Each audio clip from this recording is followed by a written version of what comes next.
Okay, so hello, welcome to session 5 of Agora. Um, my name's Sir Aaron, and I'm joined by Moody, Kingfisher, and Scribe, as always. I think Ollie did a recap last time, so there's or Moody did a recap last time, so does Hmm. someone else want to recap um, previous session? I know it was like 2 weeks ago. If anyone has notes. Yeah, I think I want to say so. I know my character went and like inspected the space elevator to see if other people were kind of like overpop or oversaturated there to see like okay who's kind of getting getting the most work done here to kind of get an idea as to who might be in the running. Mm. Um, and then Nebula went and talked with the HR person and got put on like a week of forced vacation. Yeah. And then I cannot remember what Moody's character did. If someone will step in, Um, Moody went and found someone called Isthmus Light to find out about the mission that the other rationalist team had gone on to disrupt hex mages, and found out that someone called G. Riley had been snooping around at Hex unsuccessfully. They'd Still so been pleased with that name. what, Isthmus Light or G. Riley? Both of them, to be honest.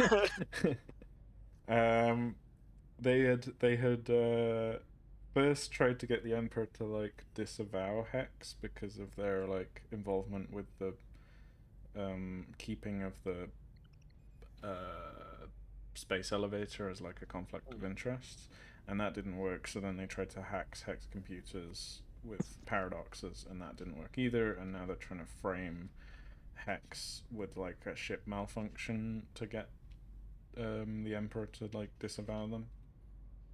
Um, and then Cassie went to round up some failed agents from other factions and sent them to join the Voice, and then had um, a, a stressful conversation with Sybil about not being so stressed.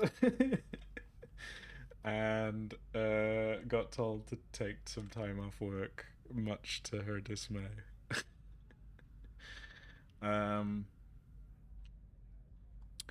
And then last week we also tried out the social discourse system, which was a lot of fun, but we ultimately decided to like not make the conversation that was had canon. Um, uh, but if you want to, you can have like a recap or a miniaturized version of that conversation if you feel like you're still emotionally attached to it, I guess.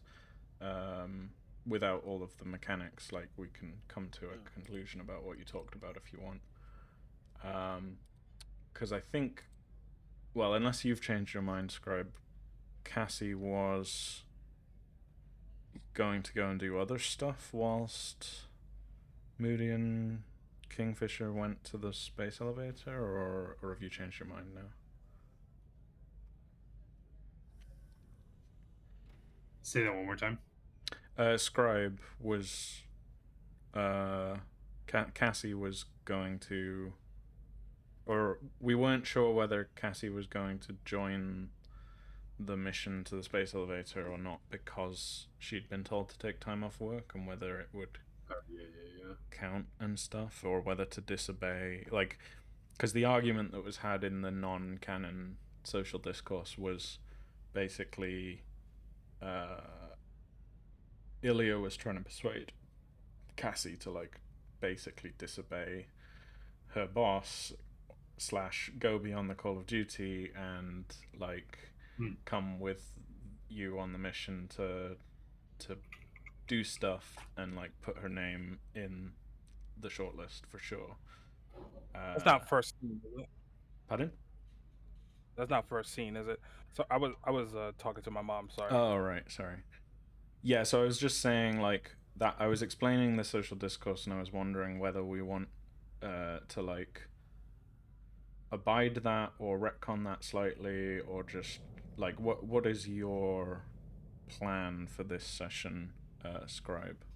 In terms of, do you think you'll be coming with the team to the Hex mission or doing something else?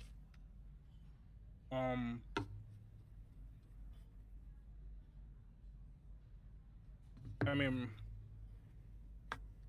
we did decide to like retcon it. Yeah, So I yeah, think as it stands, I don't know it exists, right? true. Like, oh, oh, the way Cassie is, she'll probably like hit them up or something because like, the the the rationalist like work guide specifies that spending time with friends is not does not qualify as work, Mm-hmm. like under any circumstances. Like, you never get paired up with people you like or know for projects. It's all just like, oh, here is a group of strangers. Be efficient, you know. Mm. So I think she'd hit them up, at least see like what they're doing. Okay. Okay, cool. And has anyone's principles changed since? I've not changed my principles. Okay then. I took a condition though. Oh yeah. Wait, did you? Mm-hmm. A condition? Do you mean stress? Yeah. Wait, what condition did you take? I just said Depressed. the depressed. Oh no. No.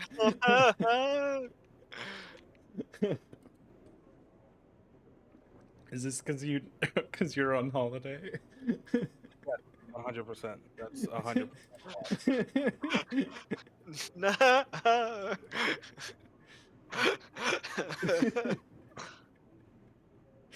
All right, fair enough. Okay, so yeah, so where do we want to begin, I guess?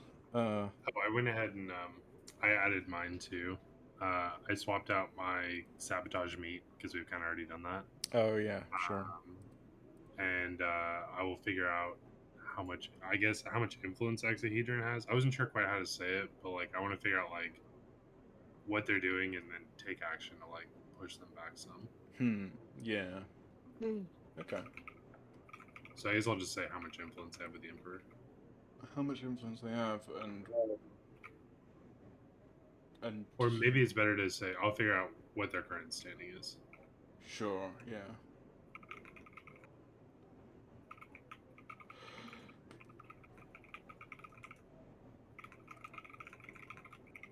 All right. Yeah, I'm Cool. all set. Yeah, so where do we want to start? I guess maybe with a conversation as a group. Or we can just jump straight to a certain location. I think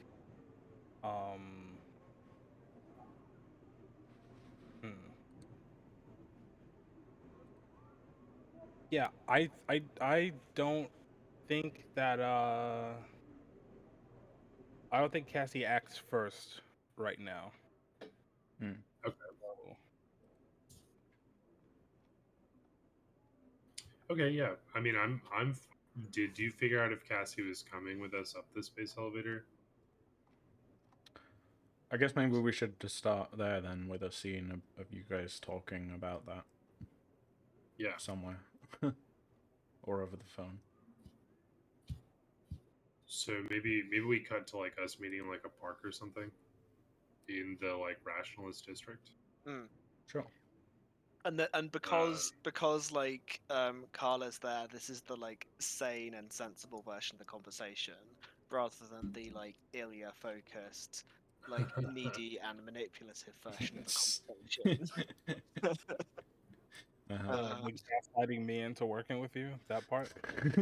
Yeah. Yeah. I think it's like the what day of the week is it, by the Oh, way? I think you like maybe you send a message to us saying like I'm on holiday, and Ilya is like, great, I've heard of this thing we can do, and like and proposes like some kind of weird leisure activity. Like there's a like AR um there's some kind of like big AR display that someone's putting on, and like it's like a virtual carnival, um, or something. Sure, yeah. There's I just a think park with a it's bunch of people like wandering around, throwing imaginary darts at imaginary dartboards, that kind of thing, right? I think I think it's Monday, to answer your question, Scribe, because you visited Sybil over the weekend. yeah. Yeah. You see a bunch of ellipses from Cassie, and what she sends back is, sure, that seems fine. Is Carl coming? Only asking because this seems like a really bad date. So I'm assuming this is a friend thing. And yeah, I think the answer is yes. It's just like, I think we like we could skip over exactly how the answer is yes to that, but like we we need A to have a very chat awkwardly anyway. phrased yes. Yeah. Sure. Just to know this is a friend. Yeah. uh yeah, Cassie gets there. Cassie is in the one pair of sweatpants that she owns. That they still have the tags on them because she's never worn them. And she's got on like a jumpsuit top, but it's like ironed like a suit. Like I think completely Ilya's crease free jumpsuit. Yeah, she's got Ilya's big, changed their like, hair color, I think, but aside from that, looks mostly the 40 same. she's got like big 40-year-old uh divorced dad energy right now. Forced dad energy. Oh my gosh. Wow.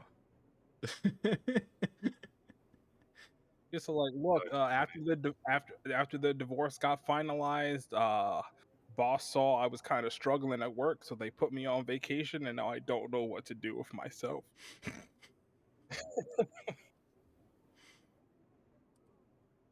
no, too And funny. Cassie's just like, so this is a thing. Uh, how's the work going on your end? Not like I just need like a hit of work or anything. It's just I'm your friend and I'm curious on how your endeavors are going.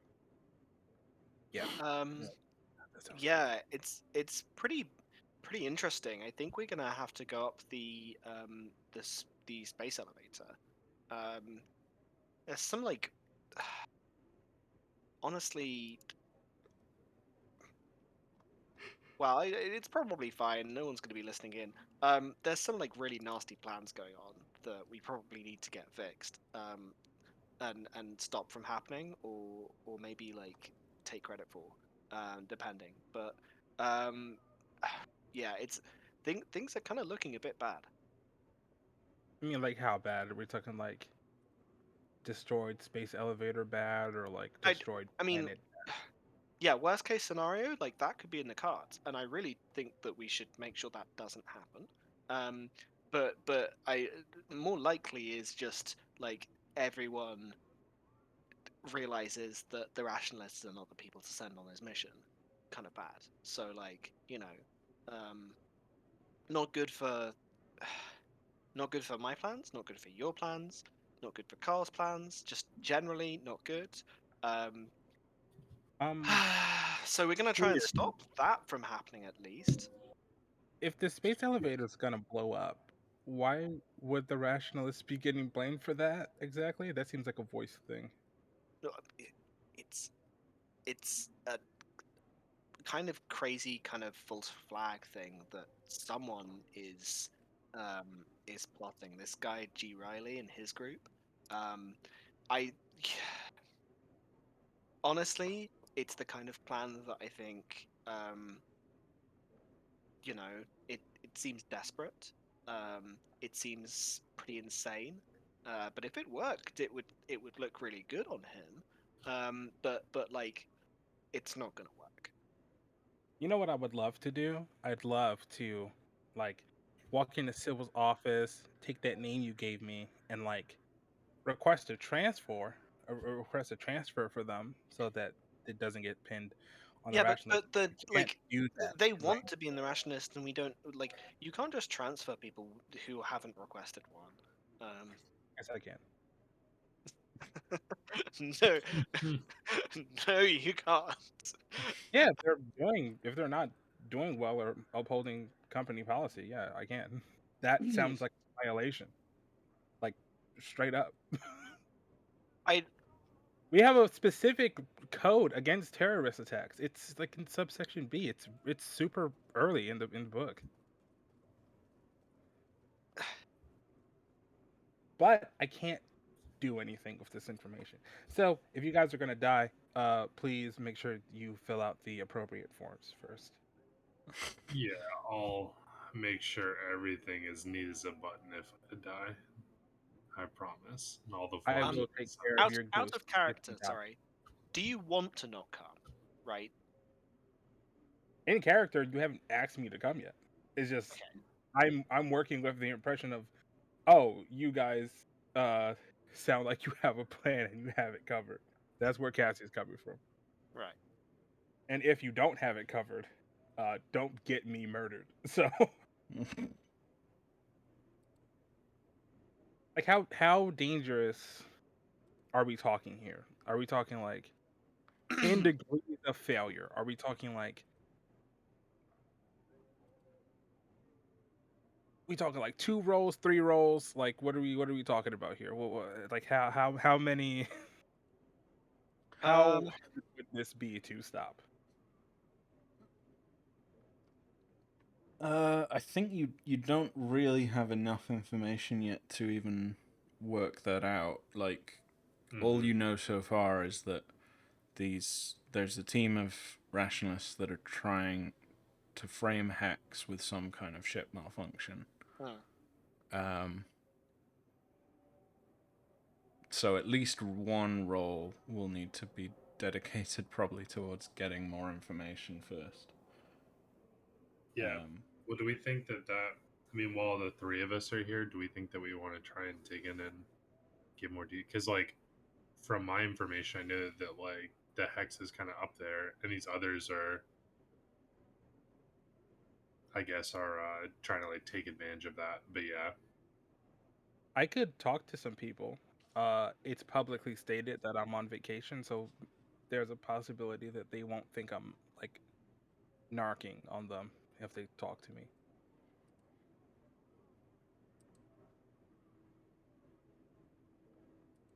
Like if you want me to help, I'm not trying to assert myself to your plans. It seems like you guys have it.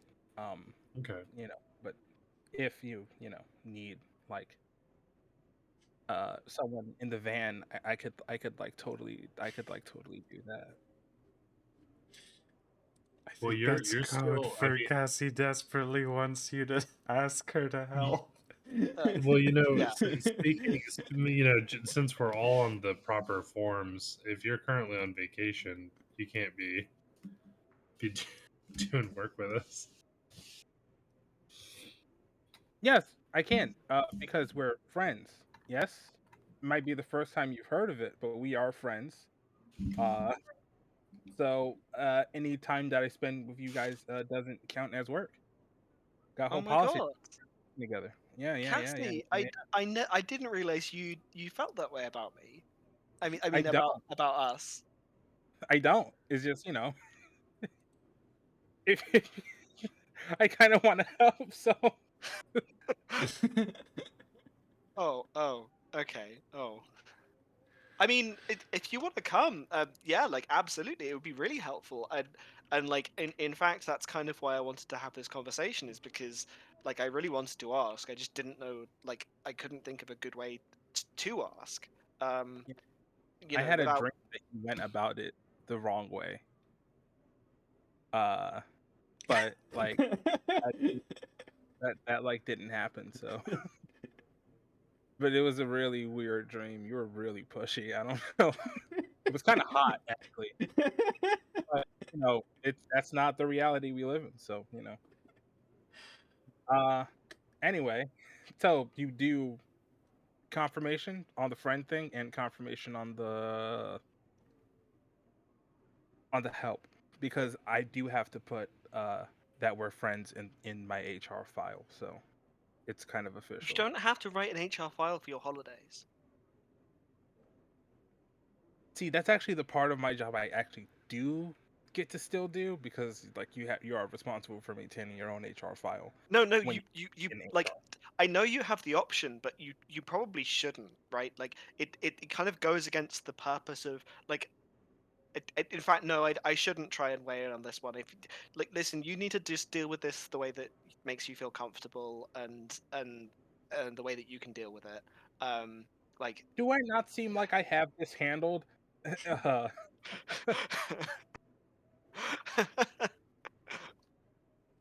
like I'm good. I'm thinking rationally. Uh, always. Yeah. Do we think that this would be a role? Like, or do we think that? I'm not um, sure what the tension here is actually. I don't think so. I think we kind of resolved things. Okay, cool. So he's coming with us. Then. I was like, okay, because we're still going. So I was like, I'm not sure if this needs to. No, the like the like I need confirmation for my file distracted me.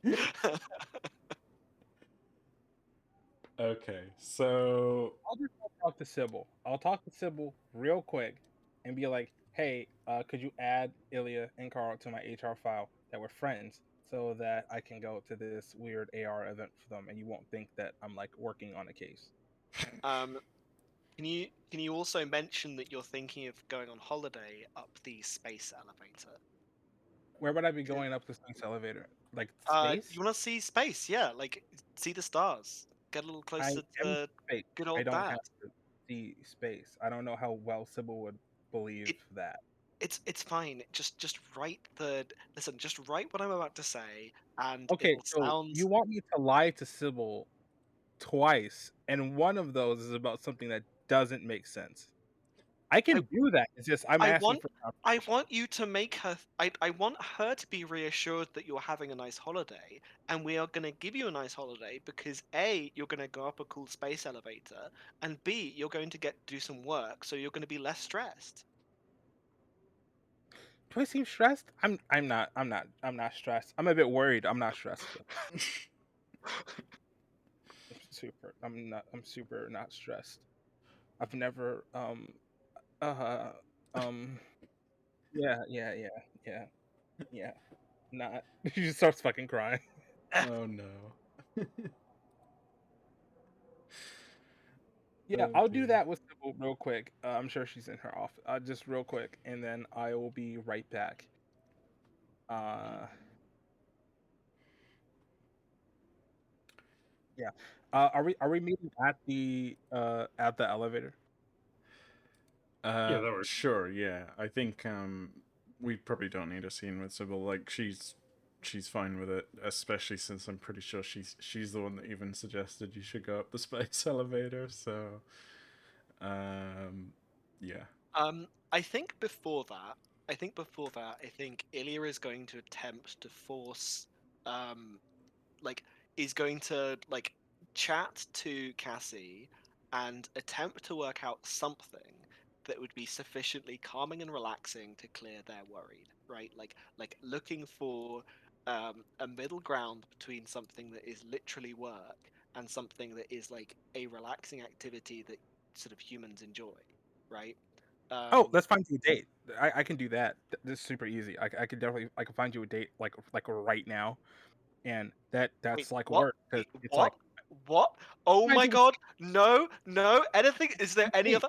I feel like the conversation like goes off. Like Ilya is desperately looking for something else that we can do as a fun activity, but I think it sort of gets forced into agreeing to this and is like I think there's a like the visual is like you're holding on to Ilya's like tablet and you're like you force Ilya to unlock it and you're like poking the screen and stuff and Ilya's just like looking away and then compulsively looking back and like saying stuff and like not wanting to be invested but really invested, right? I can you got like hot people on here. You know, do you like are you friends with these people or are you just like Yeah, I think we don't need to go too into the details yeah, of that scene, but like, just I want I'm not particularly awkward about it. I just don't know how Ilya has that. Like, I know what it looks like, but I don't know what Ilya says in that conversation, Mhm. right? And so, yeah, what kind of person do you like like?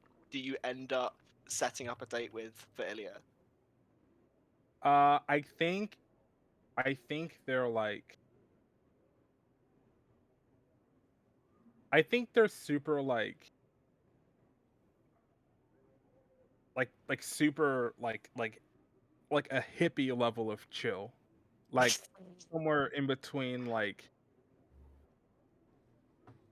Shaggy and like a literal cult leader levels of It's chill. like maybe it's someone who's like not living in the city.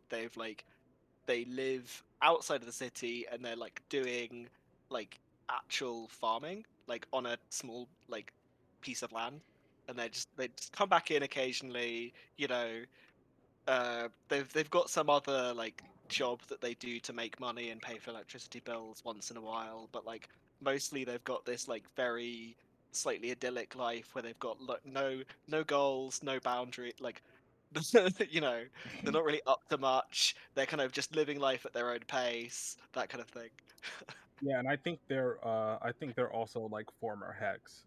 So you could like not have a weird I think awkward they're encounter fully with out, a hack right? person. I Yeah, think for they're sure. Fully out. yeah. Like well, this person seems nice. Do I have to make a roll to set this up? Like a charm roll? What it? I'm not sure what the I intention of this is. I think I've no, lost so track of the That's my conversation. like my intention from this is I want to set a scene where like Ilya is trying to look out for Cassie and do like find something that will reduce her stress levels, right? And the thing that Scribe immediately lifted up on is finding a date for Ilya, which is hilarious. Right. But it's I don't really care about the results of this scene. Like the purpose of the scene is to say like, you know, like Ilya's been given a little crack in the facade, like, and said like we're friends, so is also reaching out and doing a friendly thing, Oh, okay, I see. which has escalated in the most Cassie way possible. Um, Okay. So this would be like setting up a date for some future scene that we'll probably never see. So this is Yeah, just I mean, like well, a. I probably wouldn't even do the scene. Like the purpose of this is about like the It's relationship with more Cassie. about Cassie than it is about the date. Yeah, exactly. Yeah. Yeah. Okay then. Let's just call it a charmer check then. So So do you have to do a check to remove stress? oh, this would be yeah, this could be a stress reducing role actually. Yeah, that's Um. what I was wanting to try and frame. Okay. Yeah. Yeah. Yeah. So normally stress requires. Let me find it. Stressful roles. Um, Stress so remedies for stress. worry must No be stress. remedied by taking some Oh, time out for yourself, whatever it may be that suits your character's personal wants and needs, which will calm them. Give yourself a break, basically, right? Hmm. So low stakes. job adjacent weird working stuff. It doesn't visually like it's not a very normal stress reducing scene because Cassie isn't a very normal person. Yeah. Um.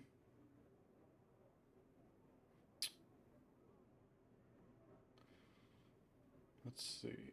Usually this costs time or money or special items. I guess given our setting, that probably doesn't end up mattering. So, yeah, okay, so maybe what we'll say then is just like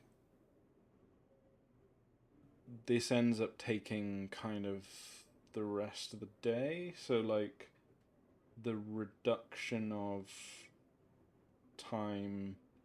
Like, I think what this is going to do is make the.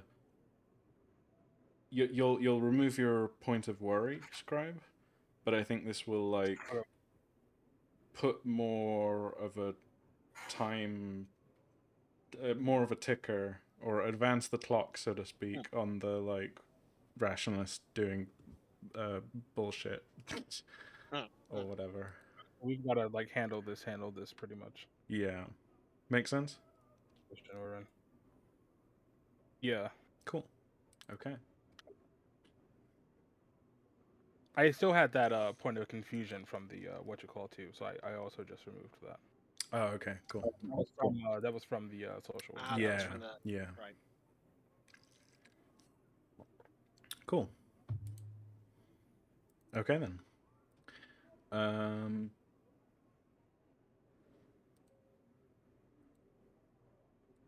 Yeah. Okay. So I guess we'll go to the space elevator, or do you want to do something else Yeah. first?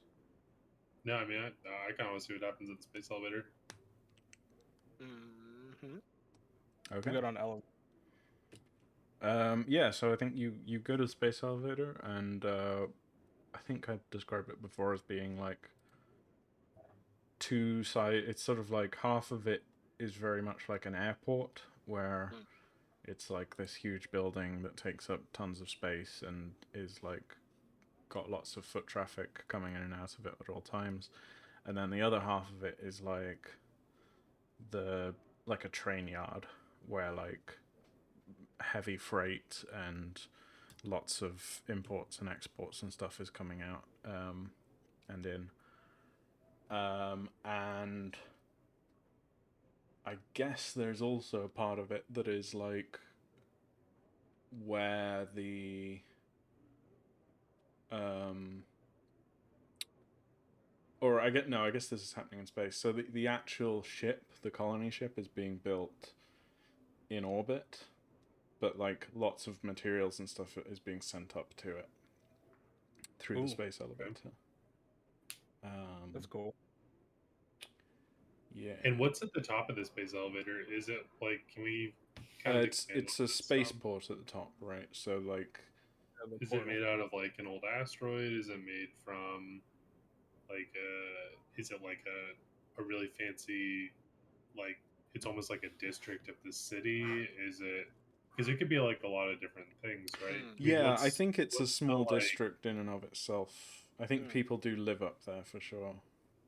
Okay, so what kind of individual do we think lives on the space like at the top? If you live there full time, you're a pretty weird individual, right?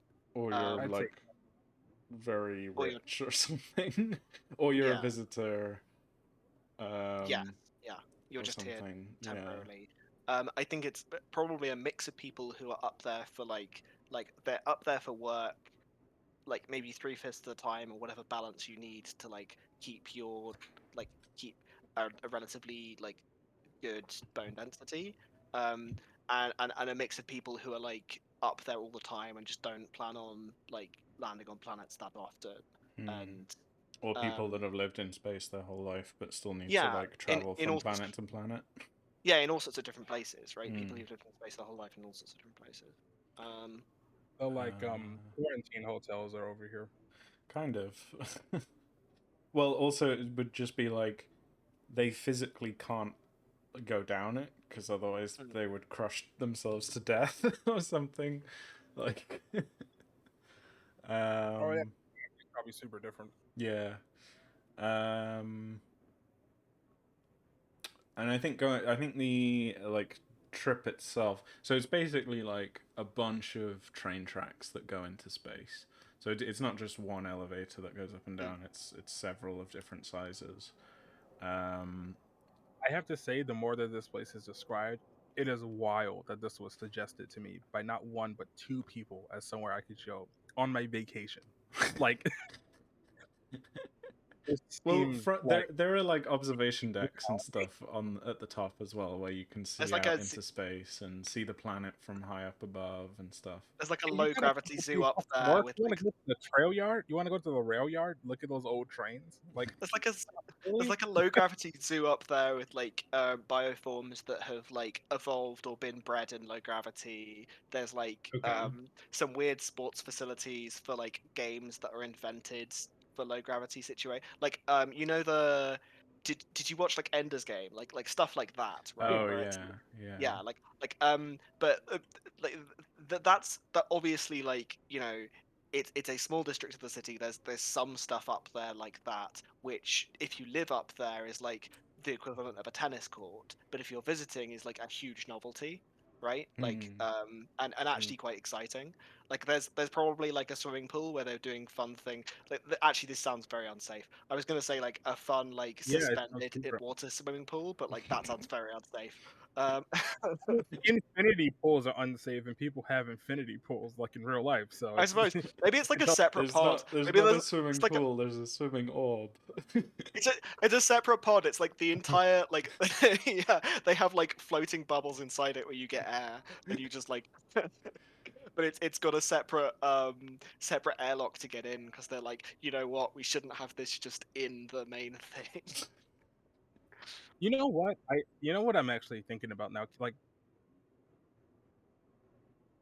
Cassie was probably like born here, Possibly.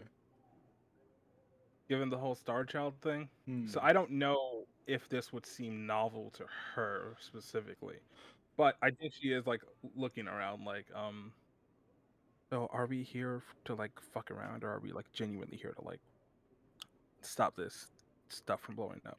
Because some of the stuff here is pretty fun. Yeah, Yeah. So I think there's. Oh, go ahead. I was gonna say, I think like we kind of have to track down like where this stuff is because we don't really know the specifics to these things, right? Mm. Nah, we know G is involved. We could look up the members of his team, but we haven't done so. So we don't know. Like we know one person who's like by face who's involved. We don't know who else is on the team, so we could try and track someone down from the team. We could just try and like look for stuff that is sort of not where it should be, and just try and find it like literally by finding it. Yeah. We So- could talk to someone in authority and actually just raise the whole thing and be like, hey, police, have you? But we don't want to do that because that then that immediately gets the tracks it back rationalists in to us. trouble. Yeah. Yeah. So I think there's like a freight bridge that goes out to where the colony ship is being built. And it's probably like a, you know, staff only type thing, or Yeah. registered construction crews only, sort of whatever. Could I guess like my first thing would be like we need access to like restricted areas probably. Mhm. So I'd kind of like to do. I mean, I'd like to see Carl like snatch a badge or something, so that way he can like check the security tapes and like look around and see if he can find the crew quickly. So Sure. thief with the intent, like not just the intent of I want the badge, but thief with the intent of I want to find them like around, like by using the security feeds. Do you think Yeah. that's possible? Okay. So what's your plan of action in terms of like, are you gonna just like steal stuff off of an active guard, or trying to? Okay. Yeah, and maybe the other two could help me by distracting the guard. I can for sure help distract. But I don't think helping uses jobs in Agora, right? Because I'd love to just like No, with the charm. helping users specialties, basically. Yeah. So if we had a specialty that applies, which I like, I can be helping. That's the thing. I just don't have anything that is that helpful, right? In this, like, none of my specialties really are things that you'd want to be. To be Gotcha. actually, no. Hang on. Maybe Hexmage Guild faction. Like, maybe what we're doing is we're at the bottom of of we're at the bottom of the tower, and like we stop by like a control district, and we're Ilya is like letting you know where to go to, like, and who. Actually, no, hang on. Because we're at the top, right? Like we No, already no, ascended no. because we could see the like aura I'm of the querying the water. method of play that I'm using. Like, I Sure. shouldn't be Oh, sure. describing what I'm doing to help, because Um, I describe what I'm doing to help when we actually check the specialty box. Right? yeah, you I announce think. whether you're helping. I guess Yeah. like you announce whether you're helping first, and Mm. that ties you to the consequences of failure. Yeah. Even if you don't actually end up using any of your specialties to help. I don't think I've got enough specialties to be relevantly helpful on this Okay. one. I do think your Hex Mage Guild faction could I'll be right back. I work guess. here, but it could also be used later on, so it's whether you Yeah. want to use it now.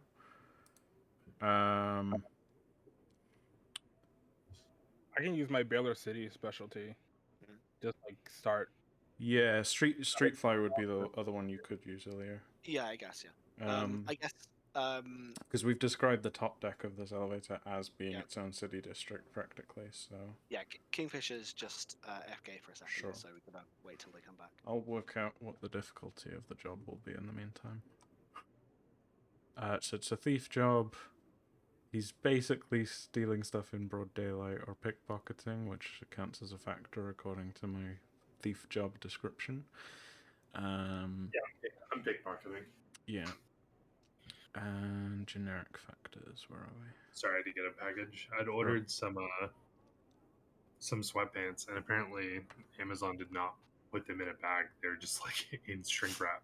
Loose sweatpants? So wait a second. They just sent you loose sweatpants? Yeah. Is that okay? Like COVID and shit. I mean, I'm gonna wash them before I wear them. Yeah. Okay.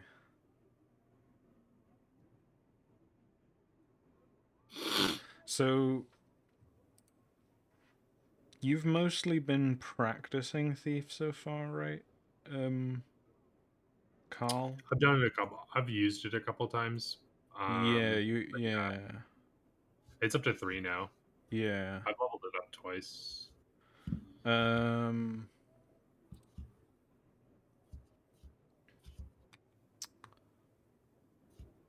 Yeah, so there's one factor for the basic, pickpocket to get in, one factor for doing it in broad daylight, and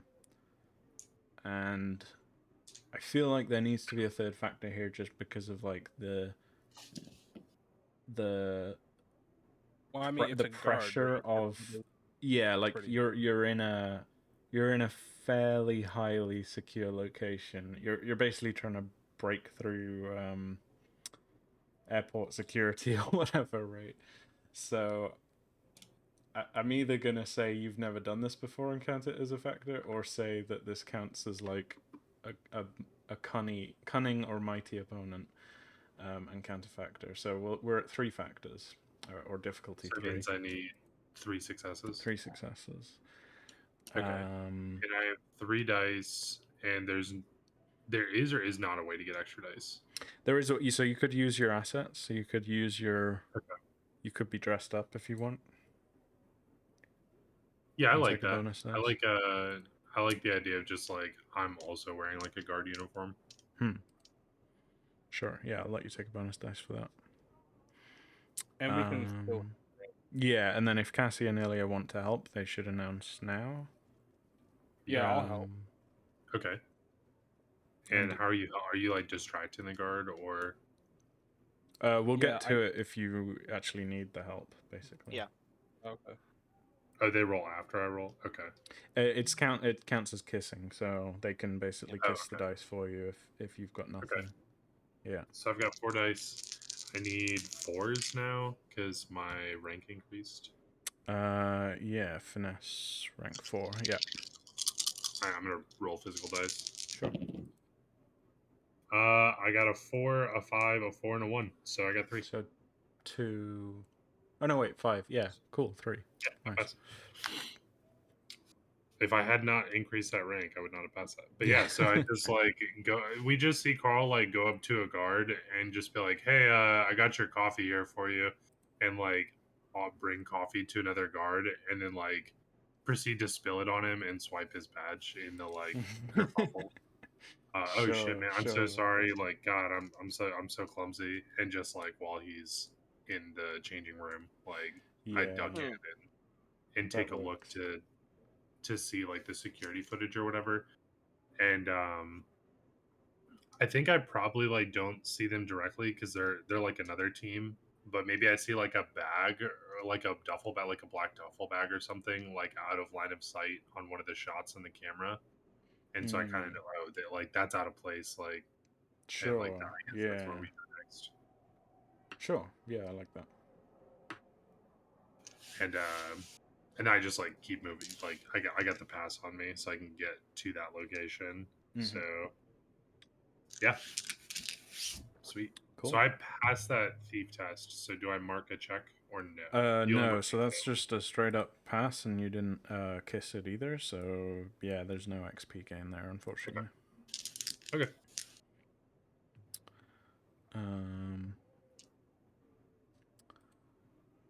Cool. Okay. Quick Carl scene. Yeah. he's like, all right, get in, get the job done, get out. So I guess we've got Steve- like security covered now, so you're able to enter Well, the. yeah, like Carla's got a security badge that will take him like to like give access to cameras to look at that kind of stuff. I don't think that is the same thing as getting into the like to the home vessel site because Oh sure. like Yeah, I because it's like it'd be hex text tech like security yeah versus like like it's the space elevator. and I feel like you need a bit of a better cover story than like a badge that like if his badge is fine for like passing through doors or like a visual check, but as soon as someone is like, hey, can I check your pass, runs it against the system, gets name, gets like all of this stuff, it's immediately going to fall apart. And you know that they've got an actual person actually checking on the door, right? Yeah, I think I'm gonna say you can definitely get onto the like freight bridge with this as a security guard, but you probably can't go onto the ship itself yet. Okay. But still, that gets you like behind certain doors that you wouldn't be able to get behind otherwise. And yeah, Okay. like if you tried to board the ship straight away, you'd get like found out. So there's certain things that you could do now that would still get you found out just by like common sense, you know. Mm-hmm. All right, cool. Well, that was my role. So, what do you guys? If you guys want to do a scene, Sure, I guess Ilya, if you want to take a turn next. Oops. Yeah, I think like I'm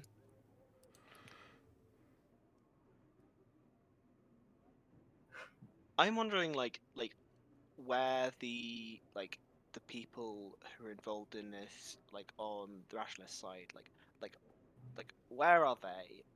Who are they? Because I'd like to sort of find out who they are, so that we have a full list of like the people who might be involved, and then so that Carl can actually be looking for the right people when he's going through the. But I think this is probably a thing I'd like. We're flashing back to say like I did this work at another point, right? Sure. Because this is a thing that like you do via like looking up like research quotas, looking up who's involved, like just through like the rationalist's own computer systems and stuff like that. So I'm trying to get like a list of people and like identifying characteristics so that he can. In fact, maybe this is a two-part thing, right? So maybe this is a two-part thing, right? Like I'm getting that list and I'm getting that stuff, and then I've also like I've got someone to write a program, or I've written a program that will like automatically flag those people in the security systems for us, right? So that like Carl can just like he's got access to the security systems, he can plug this thing in, and it will say like it will start tracking those people for us. Okay. Okay. Maybe it's Cassie that gets those names then, and you are the one that writes the program? I mean, yeah, if it's two different roles that I have to make, it's two different roles I have to make, right? Like, or someone has to make. I'm just thinking because, like, Cassie's more directly involved with, like, staff side of the rationalists, that it might make more sense for Cassie to do it. That first part.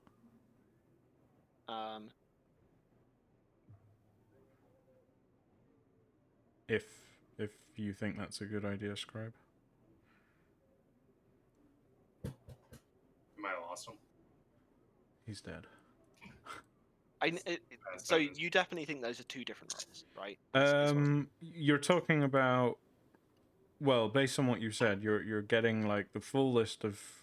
Well, actually, we wrote G. Riley et al., or I wrote G Riley et al. So presumably you have a full list already.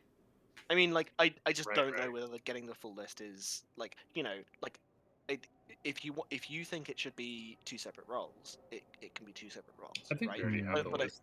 I think that the intention here is like, it combines relatively well, right, into a single thing of some kind.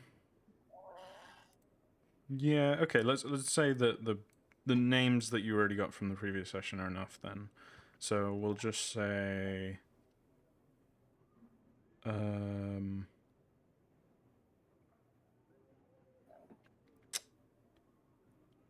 A scholar role, I guess, to write a program to do a thing like that. I have that. I can help you. Cool. So if you fail, Scholar. Oops. Yeah. So to use Scholar with computer programming, use wits instead of resolve. And I'm gonna count a factor for like rushing to finish. Yeah.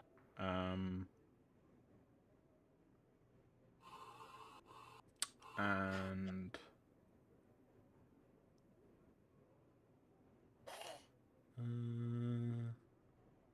no, that's probably it. Okay, so difficulty 2. Okay. Unless you want a side objective as well with this program. I want it to be I want it to be like tracking them real time, and I want it to be a thing that we can like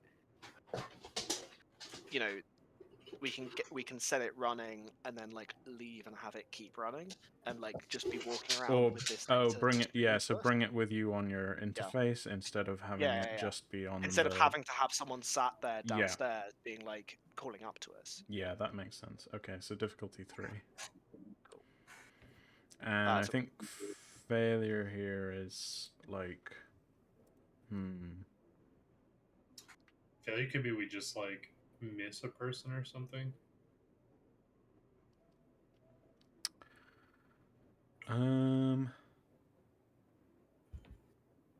Or I mean, failure could be just like we don't get there in time. I mean, I'm open to that. Like that would really like. My suggestion on failure is like twofold, just because you don't know exactly how you're going to use it yet. I'm going to say like one, like failure means it's a limited time thing, so like it is just going to stop working at some point completely. And two is we miss someone, right? So we've got one person missing from the start, and someone's gonna find this system and shut it down.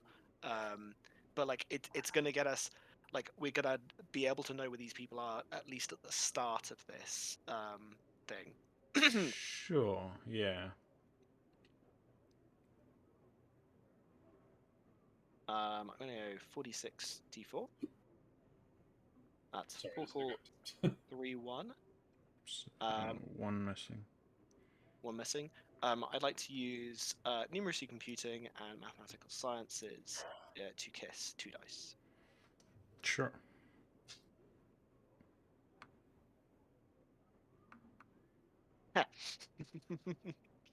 Okay, Ah, that's a fail. that's a fail. Okay. Um. And I'm able to help. Is it like, or can we still make it? No, we can't get any extra dice, right? There's Yeah. no. So it's the helping comes from the kiss. I guess we should have had Carl use a kiss there actually, but oh well.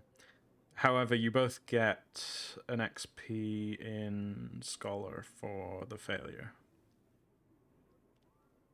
Okay. For the failed roll, yeah. Hmm. Okay. Yeah. So I think this works up to a point. Like, I think it can flag the names whenever the system detects that they are like on the space elevator.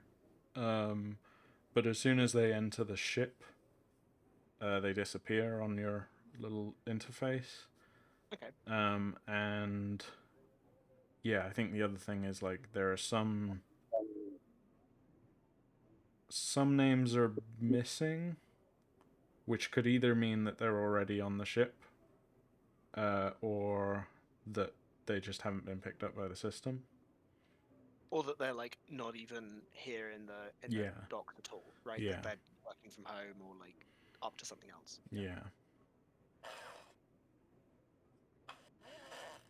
Sound good? So what are they like? What do we see? Like, are there people going back and forth? Are there people like hanging out on the space station that like you know um like what kind of detail do we get from this? Yeah. So, hang on. Has Scribe come back? I heard Scribe's. Is Scribe passed out? Is he snoring? Oh no. Yeah, I think they might have fallen asleep. Oh no! I It's mean, a they said new they've been awake for like, yeah, if he's been awake for 45 hours. 45 jeez. hours. and that was like a few hours ago. It was Yeah. like 2-3 hours Oh gosh. Oh, ago. Me, I would literally die. Alright, same. it's not a good way to love yourself. Like, don't fall asleep by turning up for role-playing games and being like, I can relax. I'm playing a role-playing game. Because You know, at might least be a good there's way to fall asleep, but honestly. it kind of screws on the scheduling. Yeah, I'm just glad that they're sleeping. To be honest, like that always worries me. That you get a heart attack like that. If you yeah. I mean, I know he suffers from insomnia, so it's like difficult to Yeah, get sleep when so when sleep comes. exactly. Yeah. But oh well. I guess we can carry on the session, even if it does just end up being you two. That's fine.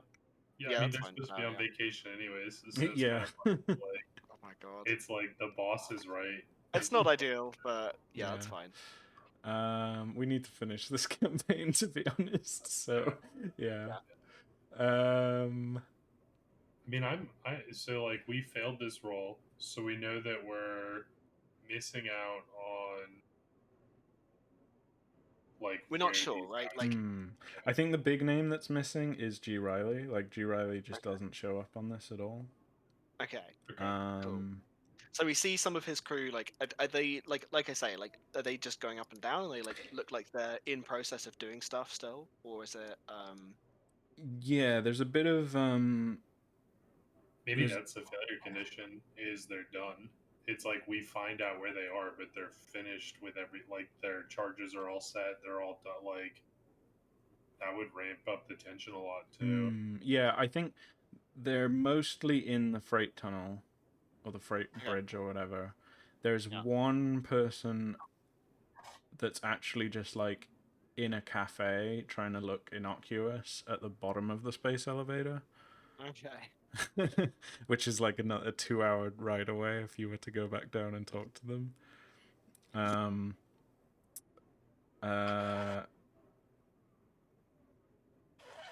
Yeah, there's like 3 people in the freight tunnel in different parts of it. There's only one person moving currently. And they're moving towards the ship. Okay.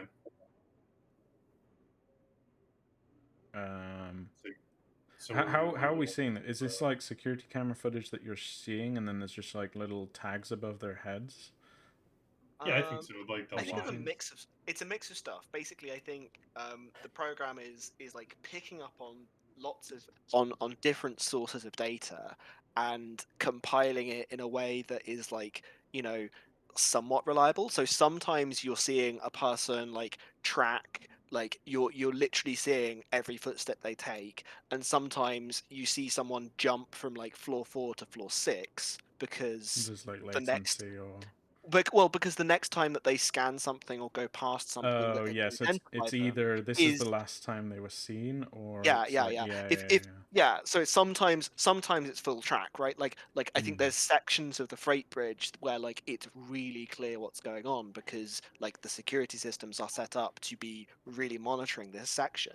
Yeah, and the guy in the cafe, you just have a constant live feed of the public like security camera footage or whatever. Yeah, yeah, Yeah, so I think there's I think there's 2 people. It's in one of the tunnels on the freight bridge that are fairly close together. They seem to be in the same corridor. And like yeah, I don't think you have a visual on them, but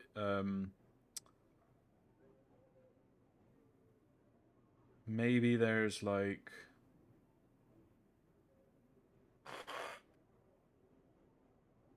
I think that you're not able to get a visual on them directly or even direct audio on them, but like there's they're like in vents or something, and you're able to tap into audio from a room nearby, and you can hear just like muffled arguing from the vent.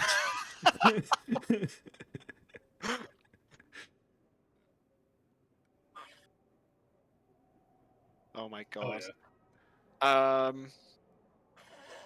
Cool.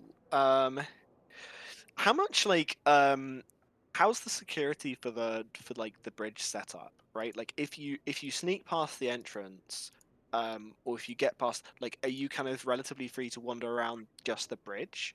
Like where are the security checkpoints on this thing? 'Cause I imagine there's a checkpoint at each end of this bridge, right? Like yeah, I imagine the bridge has got like, you know, the way you're describing it is the bridge has got infrastructure in it as well as just being a literal bridge. It's yeah. got stuff. There's a straight up freight train in the middle of this Yeah. bridge, but then there's also like walkways for personnel and stuff.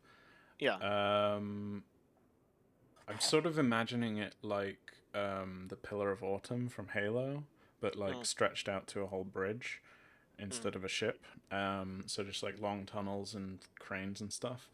Yeah. So yeah, there's definitely a security check at all of the entrances to the bridge and also the exit onto the actual construction side of the ship. I think for the most part, there's like the security personnel are either drones or like rail guns and stuff, like as in literal guns on rails that like roll across the ceiling and stuff. Yeah. but their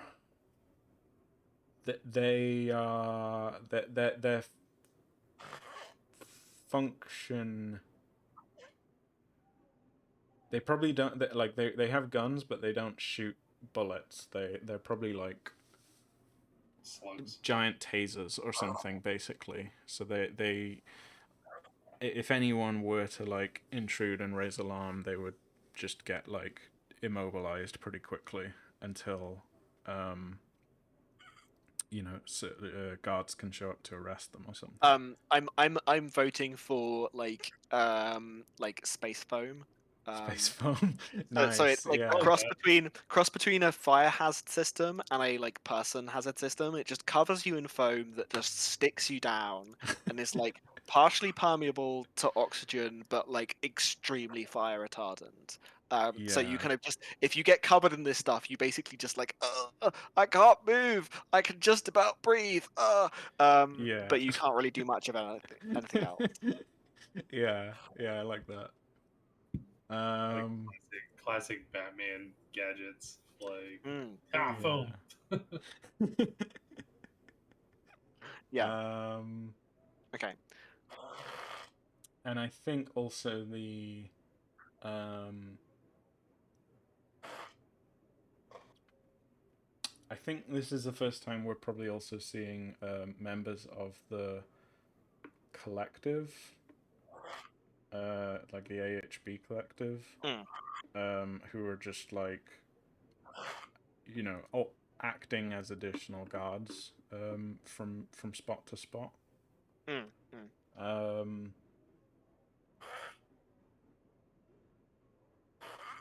Yeah, having said all of that, I don't think it's likely that you'll just get shot on sight for being an intruder. Like, the setting as we've described it so far is not one that treats life that.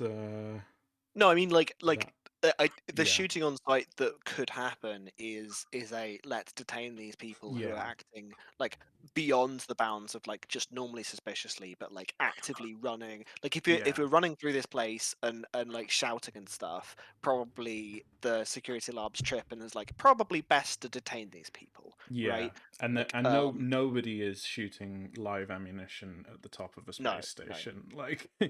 yeah. Okay. Does any plans? My thought is, I think we want to hear what these two people are arguing about. For which we're probably going to need to get closer to them, right? We're going to need to get onto that bridge. Do you have any thoughts about a way that we could, like in character or out of character, any thoughts of a way that we could attempt to do that? I'm relatively like we could just literally like sneak through it all and just like walk around like we belong, right? We could go with finding an appropriate costume and doing the same thing, um, or we could come up with some more interesting weird plan. Uh, I don't know. Do you want to get put in a box and then delivered? Delivered. So we know what room these guys are in, right? Yeah, And we exactly have to which one. like. So just to kind of understand what our goals are, we want to stop them from blowing up the space elevator because that will cause potentially millions, if not billions, of deaths when the space I'm elevator gonna wraps save a around. mute scribe, by the way. Just Yeah, fair enough. Fair enough. there we go. Let's go. At hang on, where are we? So we're trying to like stop that basically from happening, and but we also don't want them to be caught because that would implicate that we as a faction were attempting to do this thing, right? Mm. So we basically need to stop them. We need to catch them basically before the security do, without implicating either we're here or they're here. Yeah. Mm-hmm. Mm. Alternatively, we can let this go off and make sure that the evidence actually does implicate some other place as opposed to us. Probably the easiest thing to do is to work out what the like is to have some leverage that would let us directly call up G. Riley, who is in charge of this group, and have a conversation with him where we say, hey, we've got this evidence that your plan is completely fucked, right? And you need to do X and Y to wind things back and not go through with it, right? Because if we can just talk to them and get them working with us to not be doing it, that's probably the easiest way to like resolve it, where we go, okay, there wasn't a plan, there's no sabotage, this was a horrible idea and we're avoiding it falling bad, breaking bad, right? Hmm. And that's probably the best way of like the avoiding breaking bad. But like it can, the next few steps are quite similar depending on like, you know, if we're trying to take over the plan compared to preventing it, because we still need to know exactly how the plan is being put in place, and therefore be able to investigate what the possible failure points are, right? Hmm. In order to either tell him about it or fix them, and shore up the problems. Does that make sense? Mhm. Yeah, I think Cool. that makes sense to me. Yeah. Okay. So what kind of role do we think this is? Are we just going with sneak inside to like to get a closer ear on this argument? I For think now. I think that makes sense. Like get more Cool. information first. Sure. Do you want to take the lead on this role, or do you want me to? I think we're both involved in this, right? I think Yeah. what is the I think this approach? is gonna be a swiftness check. Okay. Oh, okay. I was saying. Oh yeah, because it's just like a. Yeah. Because you're trying to get there to hear the back end of this argument before they stop having Yeah, it, yeah. you know. Um, Yeah. So, um, yeah, I think I'll just say, yeah, I think we'll do this as a group check. So, a Okay. group check is basically you both um, roll and count your successes. And if you roll a number of total successes equal to the number of participants, then you succeed. So basically, you're both rolling 3 dice and collectively trying to get 2 or more successes. How many successes do you normally want for a check? It's graduated normally for a check, right? It's normally, yeah, actually, it's normally 2 that you need to Normally 2. succeed. Yeah, because I think So the we group need check 4 rules maybe successes. haven't been updated from an older version of checks. Possibly, yeah, it might need to be twice that. Okay, so together you need 4. Between us, we need 4. Between you need 4 successes. There we go. That makes more Okay. sense. Yeah. That's kind of interesting too, because it's like if I get Okay. 3 here, we can narratively show a scene where like I help Yeah. it. Oh, Alright, I got 0 results. okay, let's do some kissing. I'm gonna take off my street fly. Like I found a relatively unused passage in that connects down to like maybe it's like a it's like a secondary like fire escape kind of route that is normally locked, but we kind of just like snap the lock off. Um, like because it's a fire escape, it's meant to open in one direction, so you can Yep. just open it from here, and then we sort of link up from there to like a main passageway and go through. And then I'm gonna tick off 1 lot to reroll 2 dice. Sure. Okay. Okay, I've got 2 so 2 successes. successes. Okay, so we want me to re-roll all my dice. You I Yeah. can do, and I need to succeed at all. So I can do a lot for one of them. I can't do a lot for more than one, right? can do as many lots You as can you do like. as many lots as you like now. Okay, and then But you don't get I any could XP for do- kissing checks. Okay. Okay. I could do deception or improvisation for another dice. Yeah, I think Yeah, we for get sure. in I the think deception would work best. we get in like the tunnel, and you're like someone challenges us, and you're just like you give them a story about why we're there. Okay. Yeah, I like that. Like, come on, man. I'm just trying to I'm late from lunch. I'm just trying to get back. Like, I just give him some bullshit. Yeah, yeah. And then you're also Yeah, spending 2 lots, or yeah, that works. Yeah, I can do Cool. that. okay, so 3 more So dice. we're just gonna copy and paste our last one and see if it rolls better. Doop, doop. 1 result. No. So that's 2 Fail. total. So You do do we get have. 1? Ollie does have a 6. And Oh, so I can spend ego. ego, and I've got 2 6s. It's up to you. I The had failure here is basically you're going to miss the conversation, obviously. I had 661. I'm gonna spend ego. Yeah. Okay. Cool. All right. Yeah. So I think you sort of run down this sort of metal grill tunnel. It's like side tunnel corridor thing. I guess I'm sort of imagining something a bit like the passageways in Alien, although better lit. Very industrial. Right? Yeah. Yeah. And eventually you reach like this point where there's like a terminal hub and a T intersection, and like huge gas pipes going one way. And you stop and sort of pretend to do something at the terminal as though you're supposed to be there, and you're I think able Carl to just like. has like Carl has like his box of tools and is like pretending to do like maintenance shit. Yeah, yeah. and you just kind of They change out like air recyclers or something. yeah, and Ilya like leans against the railing, like basically pretending to be your like handy yeah, like your second hand or apprentice or whatever.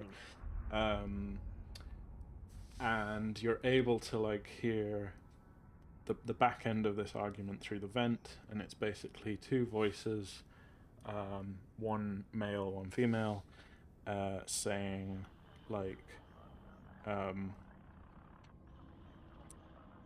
look, we have to go in and get him. There's no way we're leaving him behind after everything we've done now. And the other one's like, I guess you're right. We've already spent too long arguing about this. We're in too deep already, so I guess we'll just go. Like reluctantly agreeing to accept this new plan, and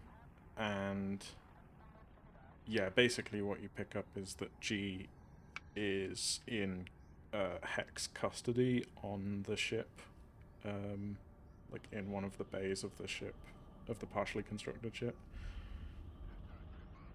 and being questioned or something, or they're not sure what, but like they want to go and basically jailbreak him. Yeah. Okay.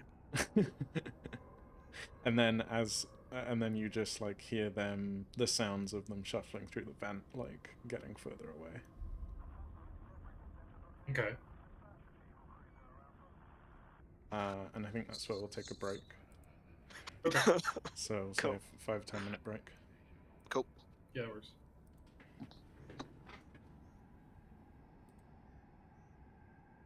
Split the party. Well, do we want to do both? Do we not? Like, are we going for the? Are we still not going for frame hex for this, and like take over the operation?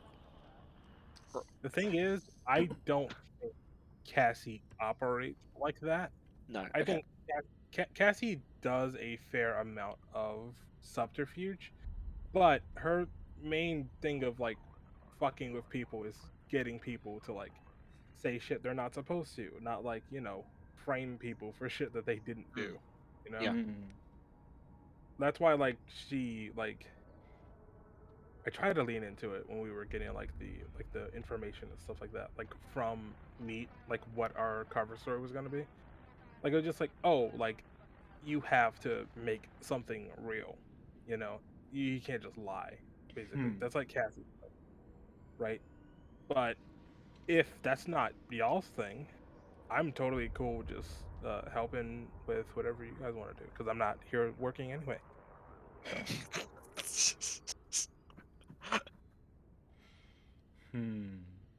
Maybe new Cassie is maybe Renegade Cassie is a little more throw people under the bussy. I don't know.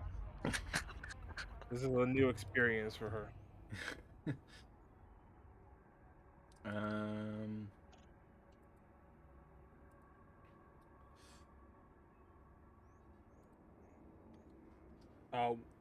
The thing, well, so you know that there's two people in this vent.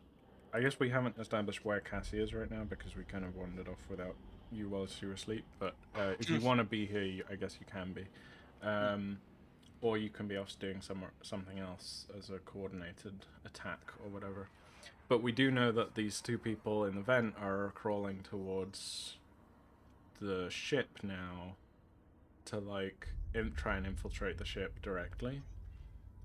So you could try to intercept them and question them, and then either join them or something, or you could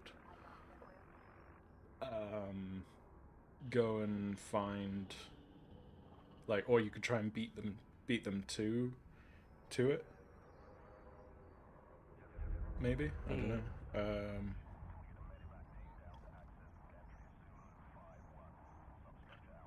And they're on the ship right now.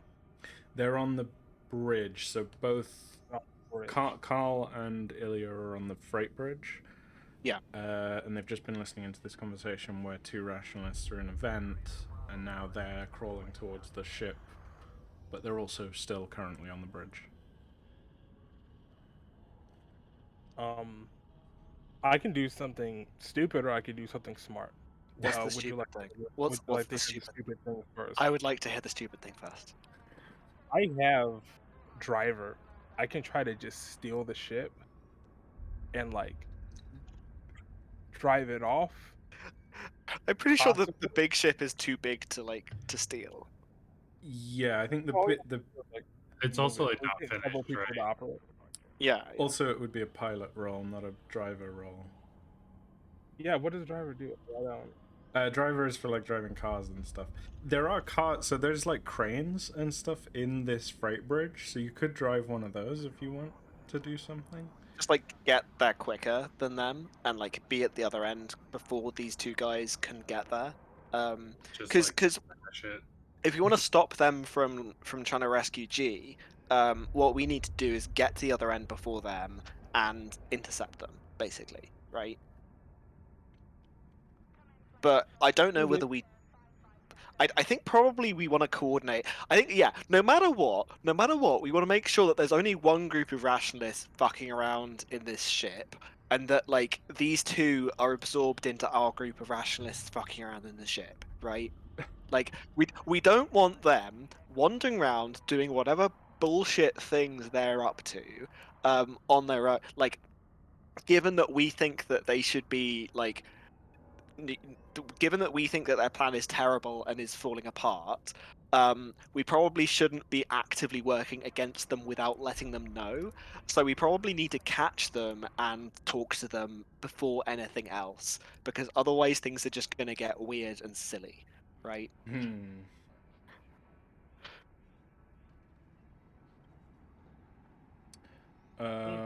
Sure, okay. So maybe whilst you two have been trying to listen in on this conversation, Cassie's been down on the like rail floor trying to find a ride. Is that where we're going? The thing is, like, I don't want to do the stupid thing. Okay. It's just the first thing that my sleep addled brain thought of was just like, Yeah. oh, let's ship. But maybe driving to escape is maybe that's the escape plan. I think there's a possibility that, like, so Hex has this guy, right? Just like straight up like mages. Have they interrogated him already? Do we know? It sounds I like think he that- was recent. Like it. Yeah. From what you can gather from the scraps of conversation you've heard, is basically they were leaving. They were all leaving, and G got caught somehow, and these other two that were with him have then been trying to decide whether to go back for G or to carry on without him. I Sounds think like that's dependent on a roll. Like if we fail a roll, they already interrogated him. If we no, succeed, no, no, no, no. I'm just gonna tick this.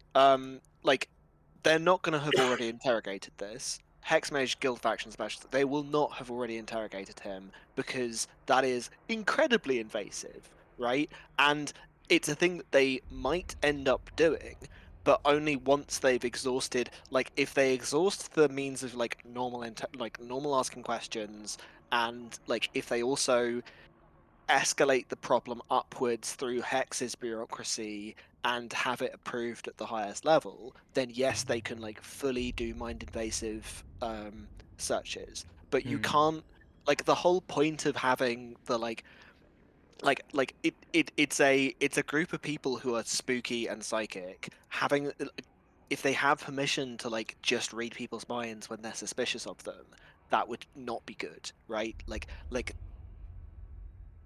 Yeah, so I don't think I think I'd like to establish that we actually do have some time, right? And that he hasn't, like, that he won't have been interrogated yet, and that there is going to be space, but that when, like, you know, he's going to have to answer questions and be, inverted commas, cooperative, and give them a fake story, because the fake, like, there needs to be at least a fake story, otherwise that process starts immediately, right? Of them asking for permission.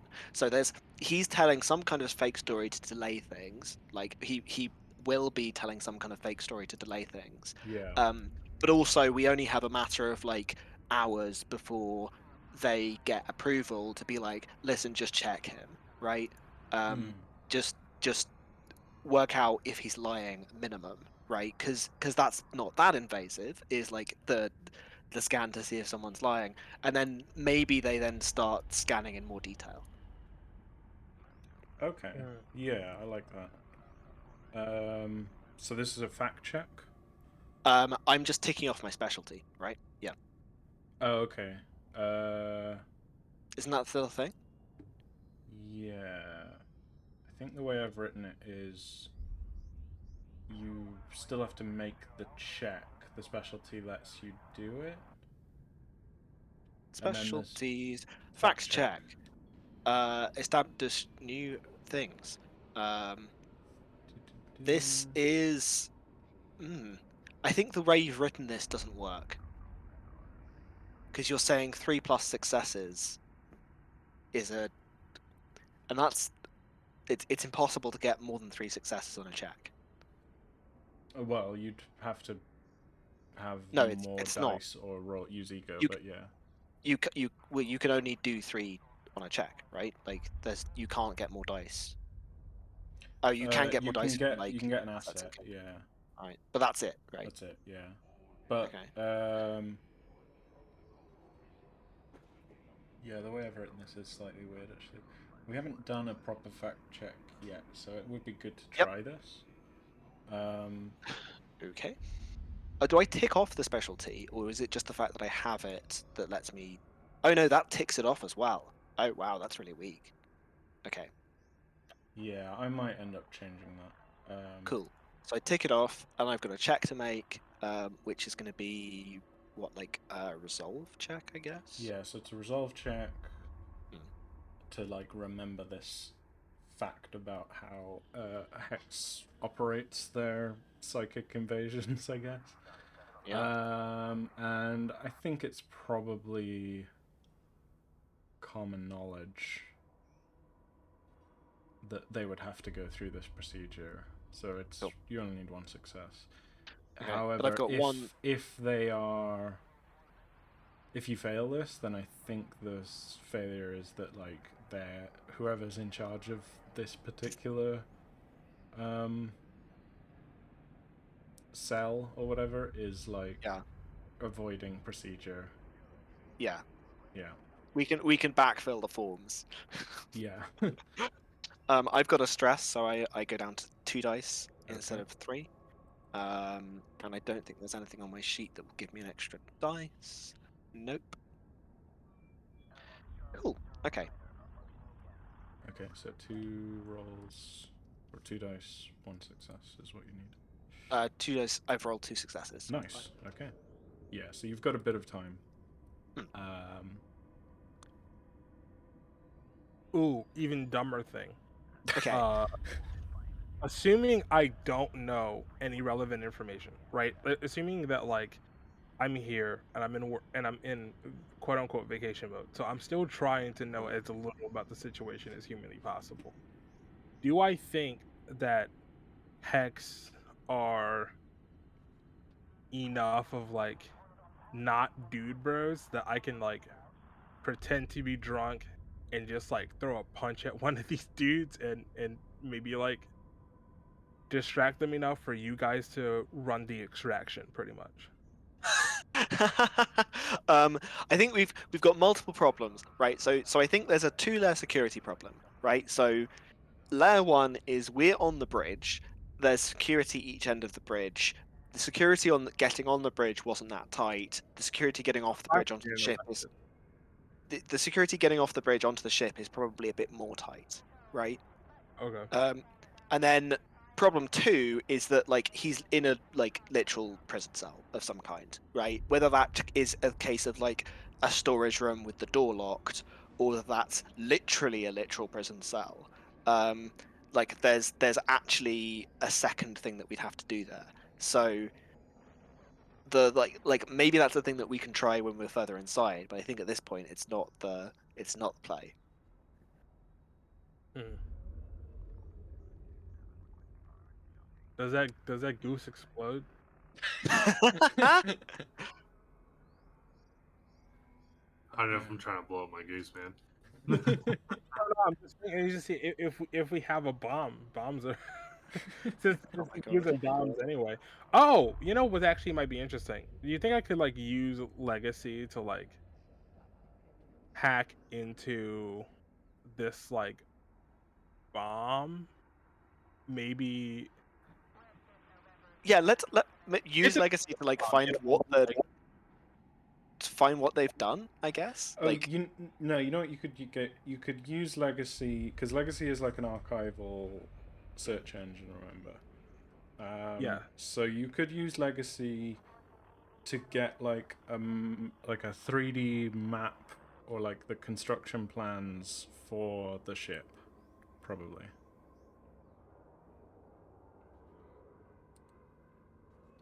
Okay. Yeah, we'd probably at least be able to like like eliminate some spaces that way and be like, oh, not here, pretty much. Just the way the ship is like formatted. Yeah, I guess I can do that. Yeah. Yeah. So you don't have. How have we done legacy before? Because they're of NPC and you don't currently have favor with them. So I guess you could be trying to persuade them. If we treat them as an NPC, or you could try and hack them if you want to treat it as an object. No, I treat legacy like a person. I'll try to just convince them. You know, I'll I think legacy's been like asking me for like I think legacy's been asking me for like a virtual assistant for like itself, and I'm just like, no, that seems like it's gonna take up a lot of like storage and stuff. So I think I'm like, legacy. I'll get you the, I'll get you your whatever your I'll get you whatever you want if you can get me like a map of this place. Pretty much. Okay. So is this charmer or diplomat? It's Charmer. Charmer. Okay.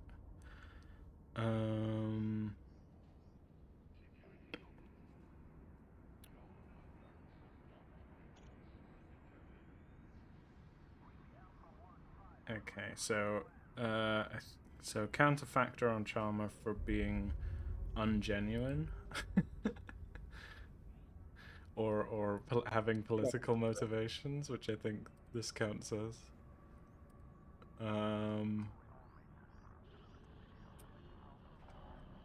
And generic factors.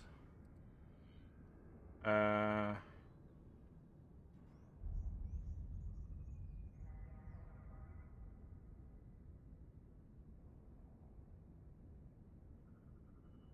don't know. I think Legacy likes me, I guess. Yeah, so you don't have favor with Legacy, which means they're not going to help you with this role. But it's not like they don't like you or anything.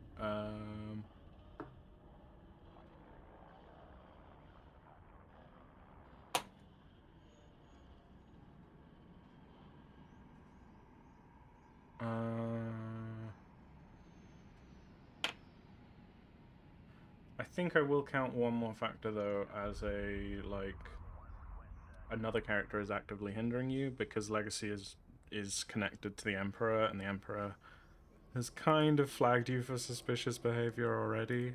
I'm gonna count that as a factor. So difficulty 3, Charmer to get this information out of Legacy, and I think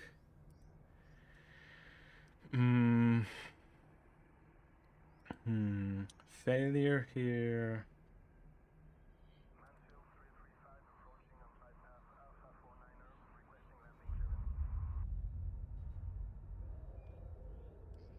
And just to be clear, this is like going to be an asset for our search for this guy, because like a map. If he's Yeah, I think it probably would count as an asset. That's probably a good way of doing it. I just wanted to think of it like a mechanical way to put this, like, to make stakes here. Is there a role to like generate assets? There is for like. I do have some small rules written for like Artisan, like creating capital assets with Artisan. For that rule, it's the difficulty is twice the value of the dice rating you wish to create. Well, let's not do that. I think it would count as a 1-die asset as we've currently done it. As we've currently laid it out at difficulty 3.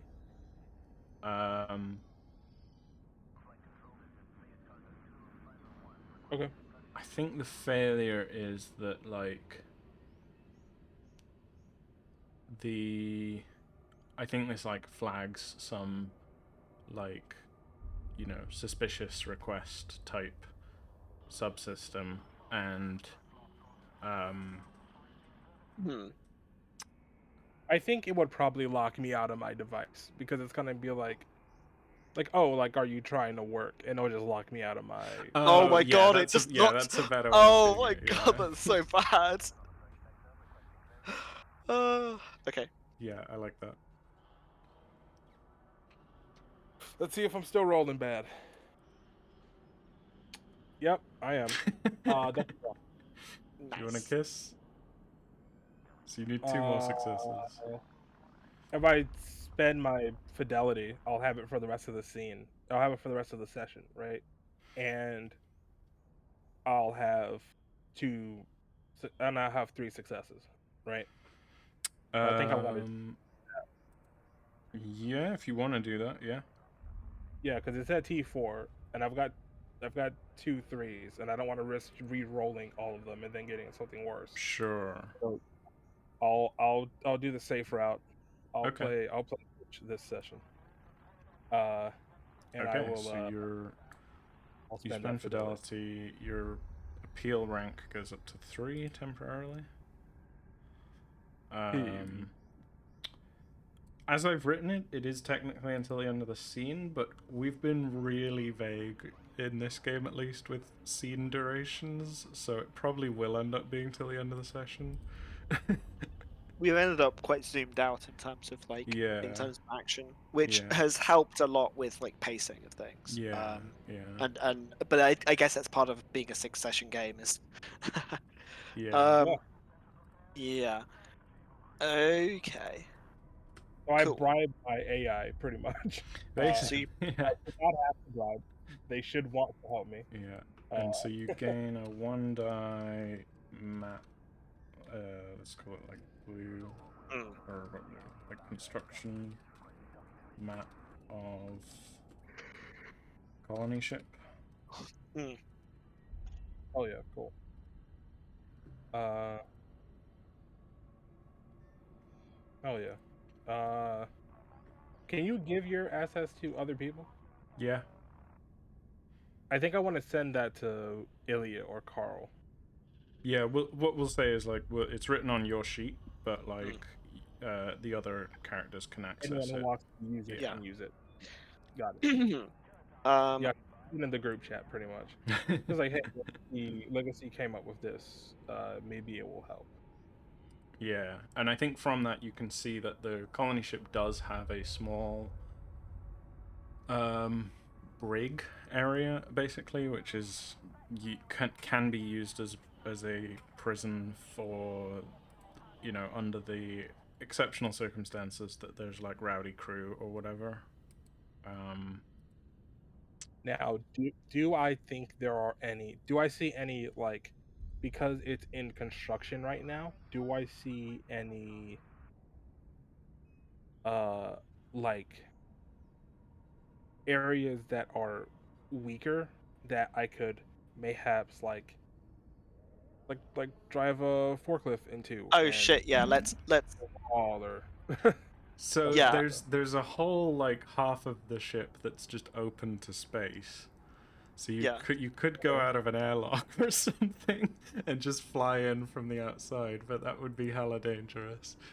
I have a fun, but I am a star child. I don't think I Yeah. established I could breathe in space. Okay. I think I established that first generations could, but I don't know if I can specifically. I'd have to do a thing for that. I think I couldn't just do it for free. I'd have to. I do guess a it's thing. like it's like you've got a different fictional positioning.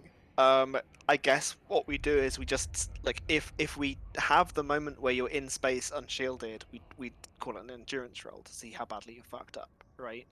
But like unlike a noble human, you're not just gonna die from it. Yeah, I think so.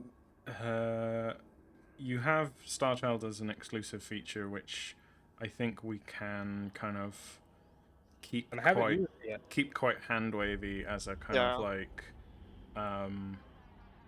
sort of racial power or whatever, right? Like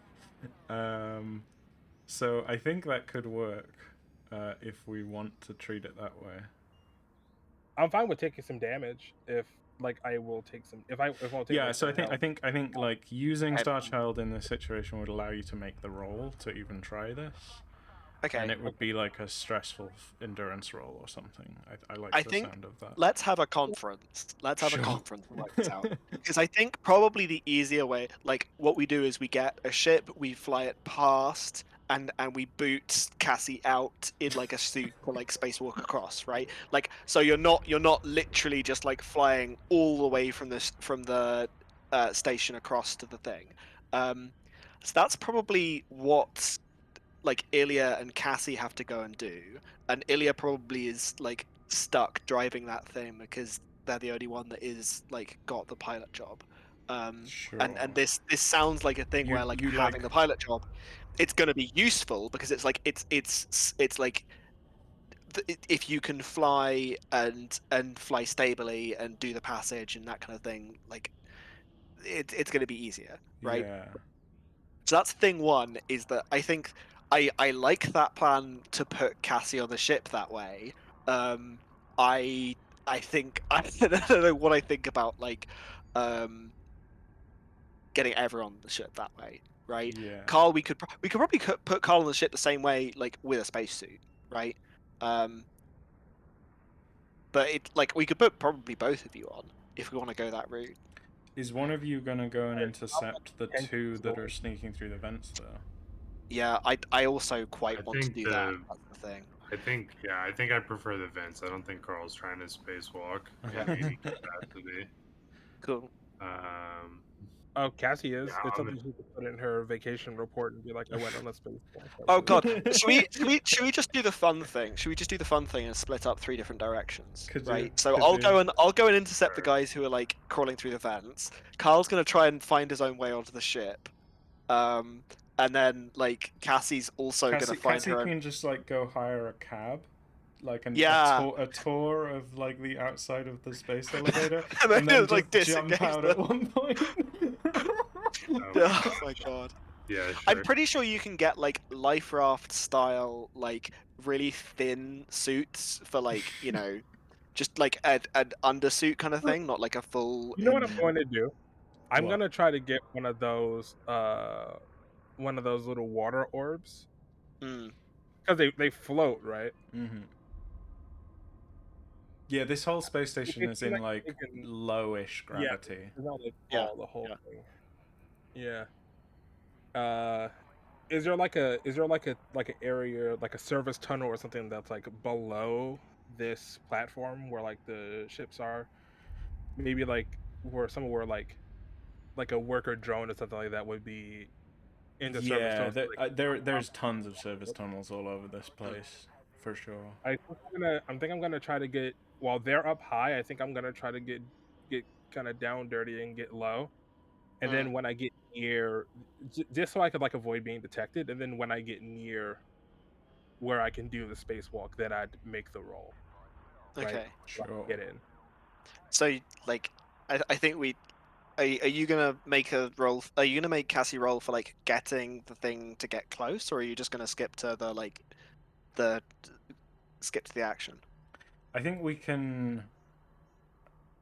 I think given the level of like permission and preliminary work we've done so far, I think I'm happy to just skip to the point, like wherever it is that Cassie is jumping from or walking from. We can jump to that point when we're ready.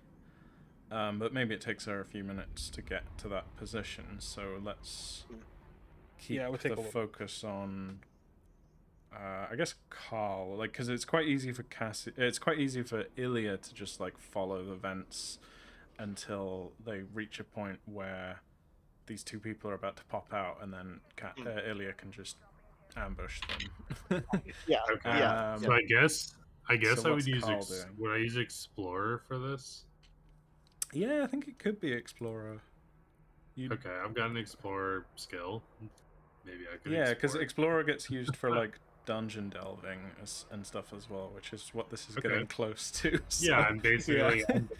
finding the secret entrance to the dungeon. Yeah. An analogous position. And you've got the map, okay, so that'll give you a bonus die. Okay, sweet. Yeah, so I'm just trying to like find a secret. I think we see a scene of like Carl just kind of like walking around. He's got just like a orange jumpsuit and like the hard hat. He's just like changed outfits or whatever. And just like looks like construction or maintenance worker or maintenance crew member. Yeah. And so trying to use the asset for wardrobe. Yeah, so another bonus die there. Okay, sweet. And yeah, we just see these like different scenes of him like walking from one place to another and like climbing up and down maintenance ladders and yeah. Just like being all over the place. And it's like the montage of him all around the ship until he like kicks open like an air shaft and then like drops into the ship. Yeah, there's like lots of extra, there's the main entrance on and off the shipyard, but like there would be lots of little tubes and extra things that you could squeeze through and stuff as well that are less. Yeah. Okay, so I'm gonna count. And I think sorry. Oh, go ahead. I was gonna say, and I think if I succeed or fail, that all happens. Yeah. If I succeed, I drop in, and I'm like in position to like see the guy and like be behind the guards or advantaged in the next scene. If I fail, I like drop into the brig. Yeah, I think success is like you're able to coordinate this and meet up with Cassie. As long as she also succeeds relatively quickly. Failure is like you get lost or something and end up taking a lot longer. Well, I'd say failure. You just put them in a situation. You say like, "There's an immediate problem you now need to deal with Yeah, before you yeah. can meet up with Cassie." Yeah. Right? Okay, Yeah, I like so that. I'm gonna so it's base 1, and then counterfactor for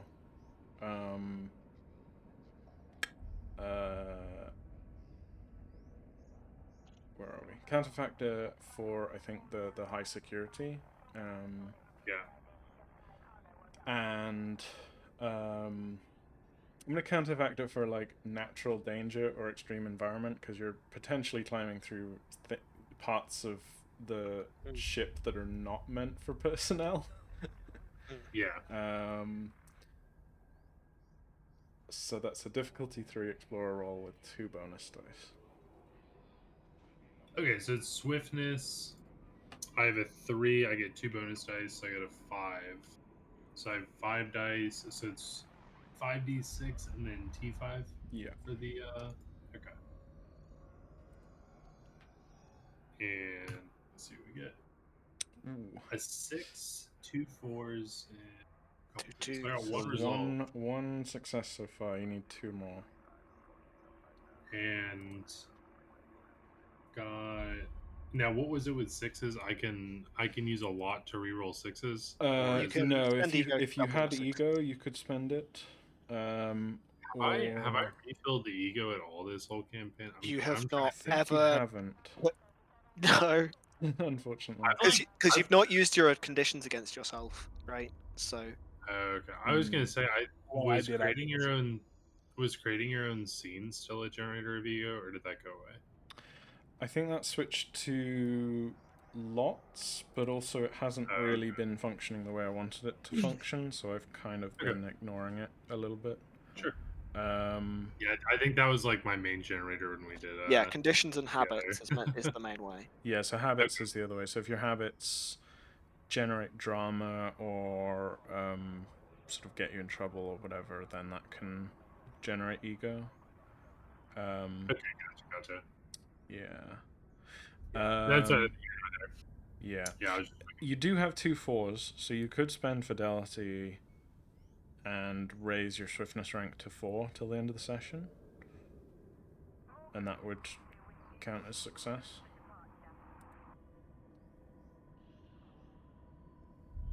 Or you could go the normal kissing route.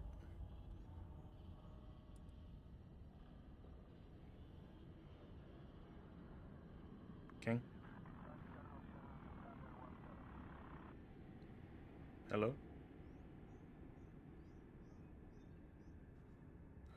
Did I die? Hello?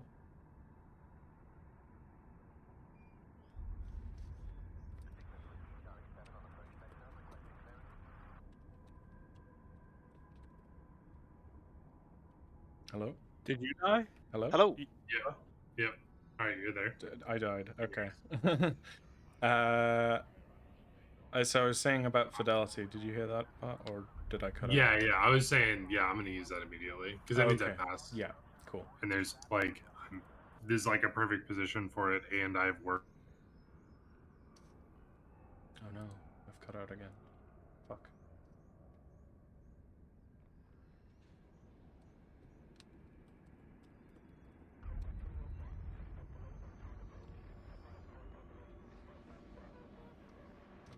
What's happening?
What's happening? I need to stop this or pause. Okay, there we go. So we were saying fidelity. You're gonna spend fidelity. Correct. The other thing I remembered while I was resetting my router was you probably should have ego because you completed your goal about meat. Oh yeah. Mm. Yeah. I guess I did. Yeah, because I just replaced that, and it's because we did the thing. So no, that's a good Mhm. call. I didn't think about that. Yeah. Cool. But you're still gonna spend fidelity? Yeah. Yeah, Why not? cool. It'll like snap it, and like I said, I can now like fictionally position using worker, which I think will be really interesting. Yeah, so your swiftness is basically raised to 4 until the end of the session. Yeah. And I'll put a little 5 in the top right to remember. Oh, okay. Yeah. Yeah. That way I don't permanently Oops. do that. That would be bad. Wait. Yeah, it's 5 normally. Yeah, cool. Okay then. Right, yeah. So do you want to describe your success? So yeah, what's this look like? So I think we I haven't used my I think we've done the JoJo's thing and just completely forgotten about my goose. Yeah, so I I'm gonna have to be include honest. I don't know how to use your goose. You're gonna have to be the one to like. Yeah, I'm bringing it back. Yeah, bring it back. I asked about him. I remember. Yeah, no, that's exactly it. I got to use them. So I think we see like all these different things where the montages are like me going through as the worker. I think my goose is like just behind like a briefcase the whole time. Like so it's like the like classic Ben and Jerry's style, like the animal is making a shape that they could not possibly make, but it's like square. So it's just behind it, and then I think we get to like the finally kick in the door, drop down, and I see well, I guess we're waiting for what Cassie to be connected.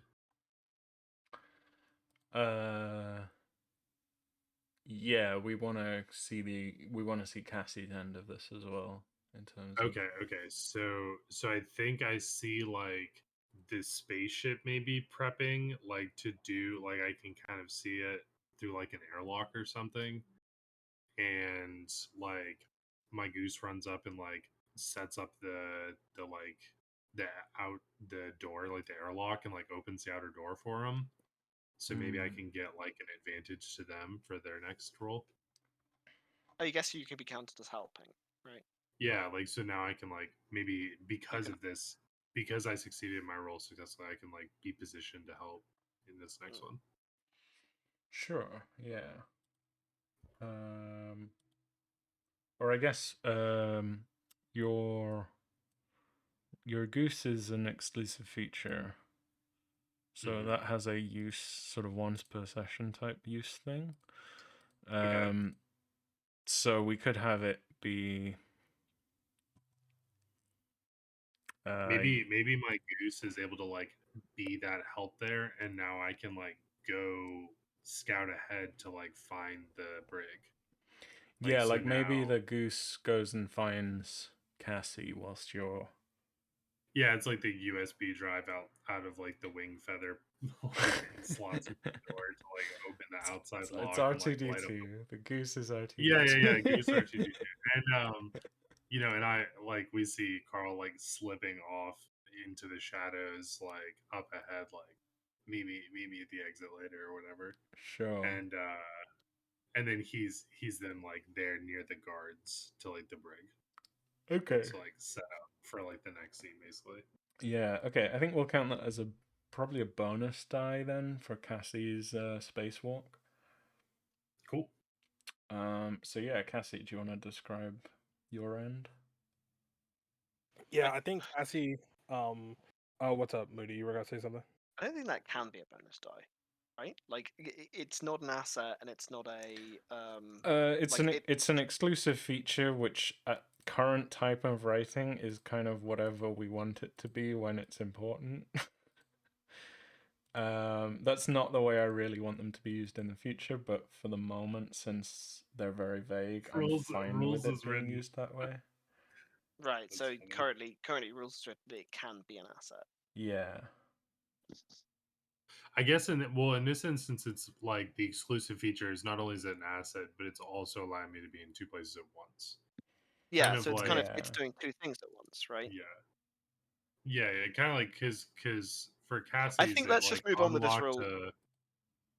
Sorry, I think let's just move on with this role. I've just made a note because I'm not super happy with the way that this is a weird what you were Yeah. saying there, Will, was weird and wishy-washy and didn't feel like a thing that could be replicated by another GM Sure. running the Yeah. game. Like, No, they're it's just making stuff up. it's right? an issue with it's an issue with how exclusive features are currently written. Yeah, cool. I'm since it's a once use per session thing, I'm happy to count Yeah. it as a bonus dice in this instance. Cool. So yeah, Cassie, you're finding a way to do a spacewalk. Yeah. For context, have you played the Batman Arkham games? I have, but like not for many, many years. Yeah, you know how you could just like hop an event and it will be like the first person perspective Yeah. of just like Batman doing something very dumb and very dangerous. Yeah, that's what I'm doing right now. Okay. She's upside down in the service tunnels, kind of hanging off of the railing that the drones use. Because the way I envision it, the drones are upside down in the ground on a railway, like with their sort of quote unquote heads facing downwards. And the rail is going upwards so that they flip up through the ground, right? And they're orientated in the right position to like start working immediately. I'm like doing that, and there's like a bit of the railway, and then there's like parts that intersect like with like drones that are stuck get ejected out into space, and I'm going that way. Okay. Right. Yeah. And I'm at the precipice and stealing myself to do this spacewalk.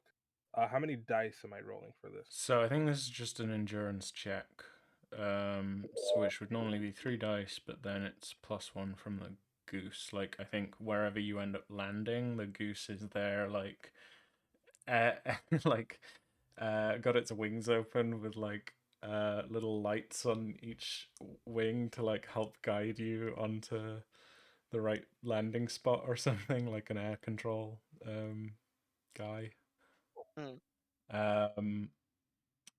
So that's 4 dice. You need 2 successes, and this is a stressful roll. So if you fail, you'll take fatigue. Bro, I've got 2 successes. I hope. Nice. I do. Okay. I got a 6 and a 5. Cool. Like he added that dice. Good God, bro! I'm so bad. Okay, let's cut to Cassie. No, to Ilya now as well. Sure. There's like born identity shit going on right now. So I think Ilya is just like I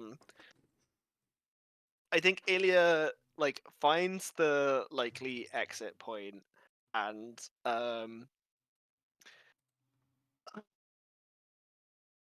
I think they just sort of come around the corner as these people are like just the first one's climbed out of the vent, the second one's still in there, right? And they're just like, hey, so what are you doing around here? I think they almost certainly mistake you for a hex official or whatever. Yeah. And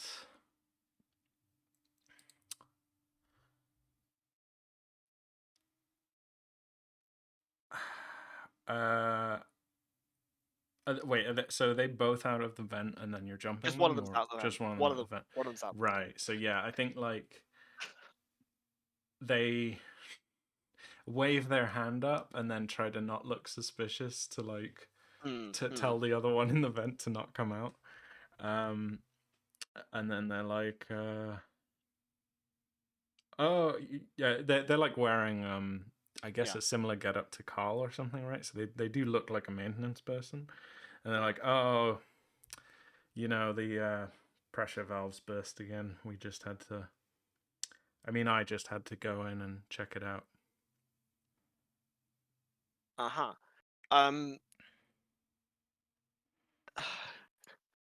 So, like, you don't have to sort of do that. I'm not, like, I know you with G.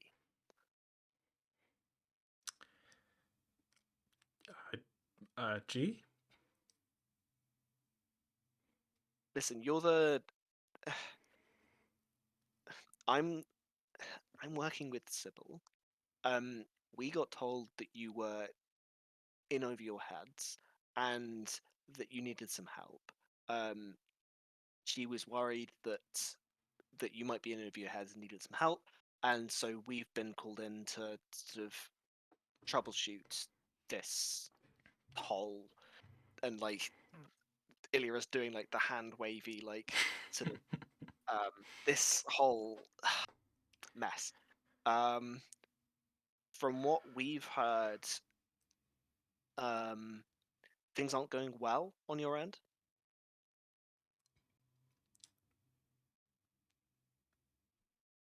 I think the way they react here is gonna rely on your success. Yeah, so I think basically Ilya is like just jumping in, lying to them and being like, listen, you need to give me full information here about I think they follow up with that and they say like, I need to know how you were planning to get to G and get them out, because I've got people who are working on the same thing and I don't want to step on each other's toes. Yeah, so I think this is a Um, cipher roll. Yeah, yeah. And failure, I think, is that they failure is they think that G has already been got, and And that that I'm faking it. you're I'm just faking. Yeah, like well, I'm a hex mage who is just being like implicate yourselves, idiot. they think that they're gonna think that you're a double agent or something, No, basically. they think I'm a single agent, Or right? yeah, Like they that's the think one. like Yeah, I'm working for Hex and I'm just trying to get them to incriminate themselves using a yeah, little bit of information from G, yeah, right? basically. That um okay. So I'm gonna say. So we're looking at cipher.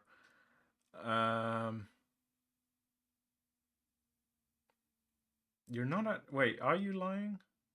Yes.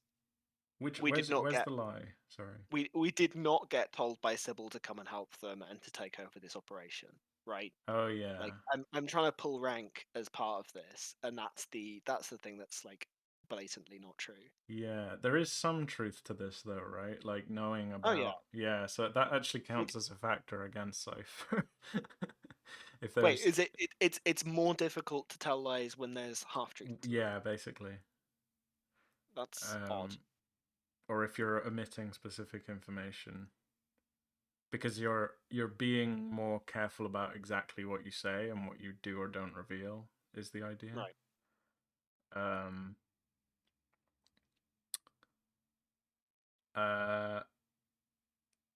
And I think I'm gonna count a factor just because you're obviously a hex mage because of your blue hair, or you changed the color of it, didn't you? But It's now red and orange. yeah, it's still a hex tell, so I'm gonna count that as a factor. Okay. I'd like to not count it as a factor. Okay.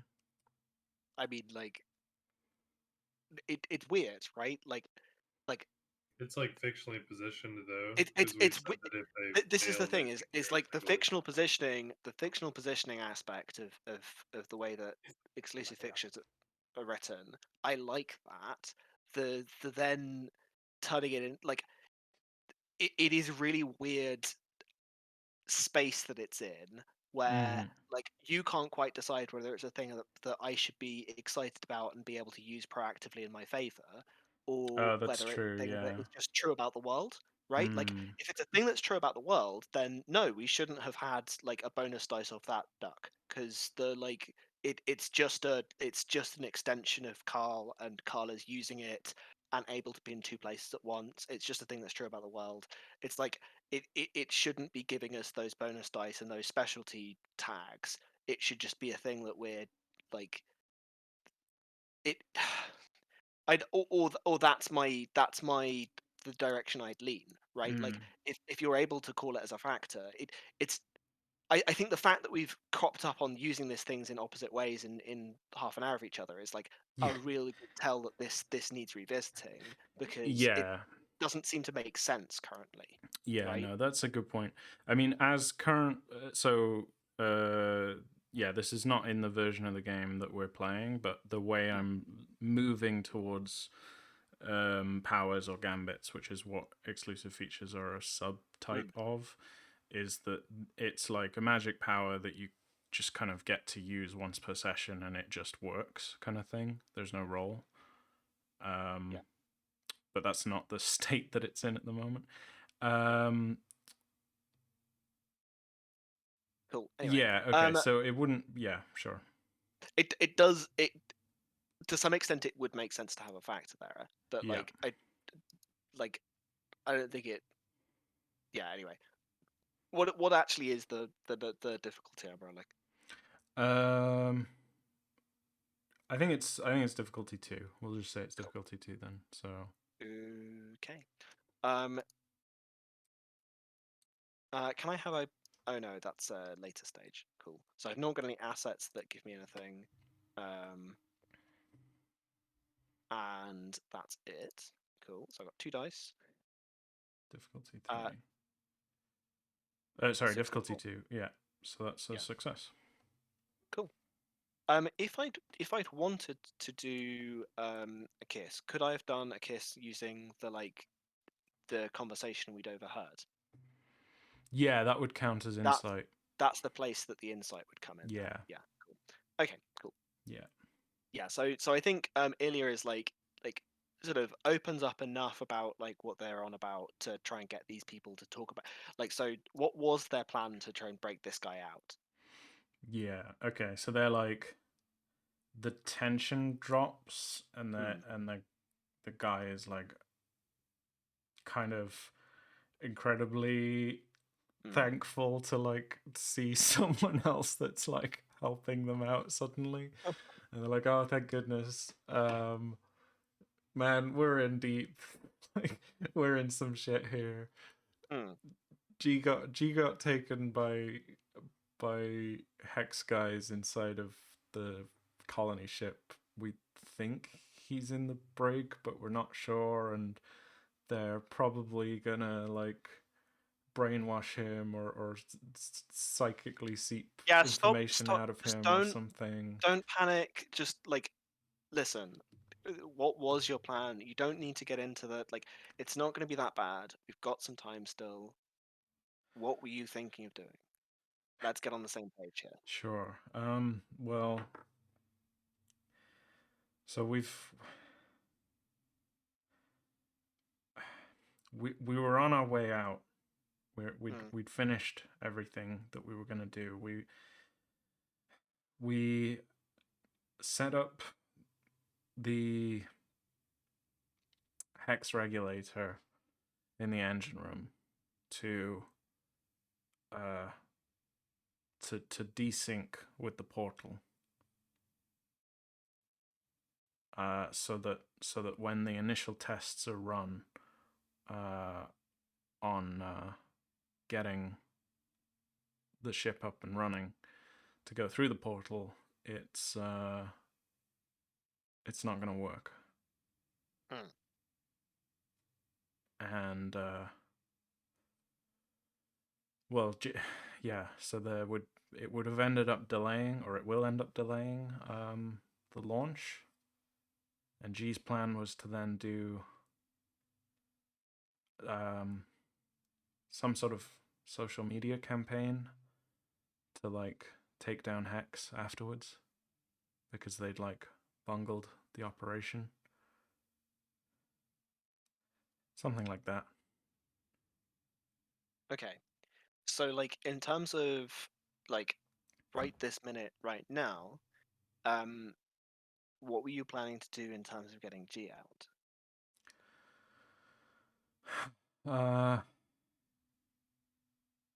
If you didn't have a plan, that's fine, right? Yeah, Like I just at this point, the one that was reluctant like pokes their head out the vent, who's been listening, and she's like,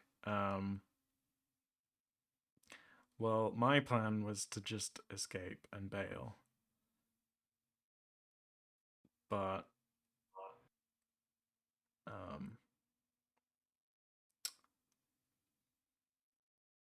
Jin here said we should go back. And Jin like pulls out a stun gun. He's got like a little pistol with a stun, like a taser thing built into it. And he's like, we can't exactly go guns blazing, but I do have this if we needed it. We were gonna try and sneak through security, but things are tense now since they found G. They're on high alert. Honestly, it's not really much of a plan, but the alternative is leaving G behind, and either way, we end up getting implicated, so we might as well try and save G. Saving G is the only way we don't get implemented, I guess. That's my point. Yeah, talk to me about the thing that you've installed. Like, is there a way of, you know, deactivating it or getting rid of it that you know of? Because that's the other option. You'd have to go back into the engine room, which is where they caught G, so I suspect that's probably on lockdown. I don't know if they suspect that we've done any tampering yet, though.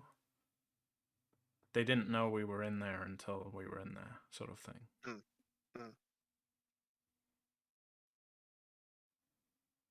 Are we hearing this, me and Carl? I think I'm sending you after this conversation, I send you like a really quick text breakdown of that over a secure channel, right? I think probably I'm gonna pause on this scene because I'm like, I don't know, like I think I then we have the option of doing something coordinated with these guys plus me to like, you know, get everyone out the front door, right? If we hold off, because we've got two people inside, so we could hold off, use these guys to get out the front door, maybe. No.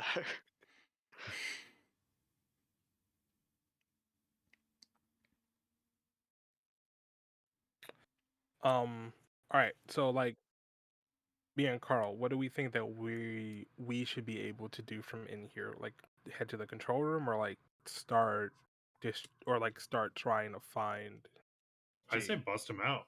Fuck it. I mean, like we both are like on the ship now. Yeah. And Do we like, care about getting rid of the bomb? Like, if no one's on the ship, I don't think it matters too much, right? yeah, I'm not really. It's more like an EMP, so it'll desync the hex core, which will make its like portal test fail. It won't do any physical damage. I'm fine with that. Like, I mean, we have like a job to do, and this falls into my character's like, if they disagree with my actions, Emperor will just stop. Like, he'll just like reach out and touch the technology in the EMP, and because it's all connected to Wi-Fi, and you know, disarm it or some shit. I don't know. Like, he doesn't care. Like, he's got a job to do. I'm beginning to think that Carl reveres the Emperor as some kind of machine god. I don't know. I think Carl just has it as like a moral position, so he just doesn't have to think about this stuff. He does have the disturbed trait. An excuse. That's true. So, am I but with yeah, Carl? no, I Well, just you with the did goose? you? Yeah, so you've met up with the goose, and the goose has led you back to Carl, unless you want to go somewhere else now. Nah, I think we need both of us. Sure. I think we're gonna try to get Boyo out of here. Yeah, and I think I'm like Polo G. my idea was to like be basically prepped to like take out the guards or whatever, or like distract. It'd be more likely like he's not trying to like fisticuffs 1930s poster. Like we're not trying to do that. So I think it's more likely to like maybe set up like a gas leak or something in the room, so like the guards like run out and then like run up Interesting. and then give him like because it's a spaceship, so it's gonna have like oxygen mask stations, and then like give him a mask and then like get out from there. Sure. Oh. Gas leak. Like you just sort of chemically prepare something that will prepare like a lot of smoky gas stuff, right? And the yeah, like what happens on a ship or in space when smoky gas stuff starts appearing is you don't care what the fuck it is. You're like, we get masks on straight away, right? So like it's just smoke, right? So it doesn't Yeah. it doesn't need to be dangerous. It just needs to like any large amount of smoke on a spaceship is immediate, like, masks on, like, Ventilate the safety chamber, And ventilate the etc. chamber, Yeah. work out what's going on. And there's and like that is probably yeah. and because our masks are on and there's smoke, like Yeah. they can't see who we are, so Yeah. it's like two birds, one stone. So I guess it's a two-stage thing, right? It's like you've got to get the Make the chemical bomb and then prepped, and then you've yeah. also got to get the door open, right? And like get inside that room and get him out. Is that two Yeah. stage or is I mean, I don't think you have the tools to like, or the time to make like an impromptu smoke bomb, Yeah, I but was thinking I would just like there are probably already impromptu smoke bombs just around, like, fire extinguishers and yeah. or just yeah, any kind of gas tube that's nearby or something. probably just a fire extinguisher. I think that makes the most sense. It's like Mm. definitely going to be there. Yeah, I think that makes sense. Um, So what kind of role would this be? I have a question. sure. Um, do we have any like deliveries that come through space? Yeah, there's stuff that you mean like.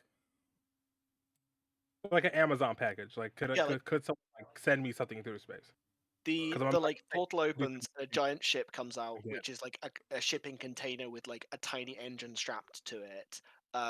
Like this is like fired through a cannon. The engine then like stabilizes it, and there's like other ships that catch it and dock it with the shuttle up here, Yeah. right? But I think I'd personally think of it more in terms of like, you know, shipping facilities and large scale containerization rather than like sending individual things. Yeah, you're Like not going to send a single package through the portal, if unless there's that's like what a you mean. secondary system where it's just like people who live on the space station sending stuff to each other through space, right? Using drones. Maybe, but I think even then they'd use some kind of like pressure tubes and stuff, like those Yeah, like those those things. sloopy tubes. I don't know what they're Sloopy called. tubes, You know, yes. they go sloop, and then a Like little mail- thing gets yeah, sucked up through the tube. Yes. Yeah, Vacuum tubes. Vacuum tubes. yeah, yeah. I was wondering if I could have like Sybil, like if I burn my favorite with Sybil, if I could have her like send me like some fireworks or something for my vacation, you know. But I if it's only large parcel stuff. I don't think that could happen. I think you're Yeah, I feel too like that's pressed for time. outside. Like, Yeah, like to ask her and then get it done. Yeah, I'm yeah. super willing to like punch someone in the face. How many guards like are here though? So yeah, I think we can say let's kind of position you somewhere in this brig. So there's the brig, you've got the map on Legacy, and you're like cross-referencing it with some of the CC. Oh no, wait, you don't have CCTV in the ship, but you can see where people are in further ahead, and you I can think roughly tell that like one of these rooms is basically being used for an interrogation. There's two hex mages standing outside the door, and you don't know how many people are in the interrogation room. Just two, Carl. We could take them. It's just two guys. I think they're like space wizards, dude. Yeah, but so they have offensive space magic. I think. I think just trying to like they're unlikely get to use their offensive space magic, right?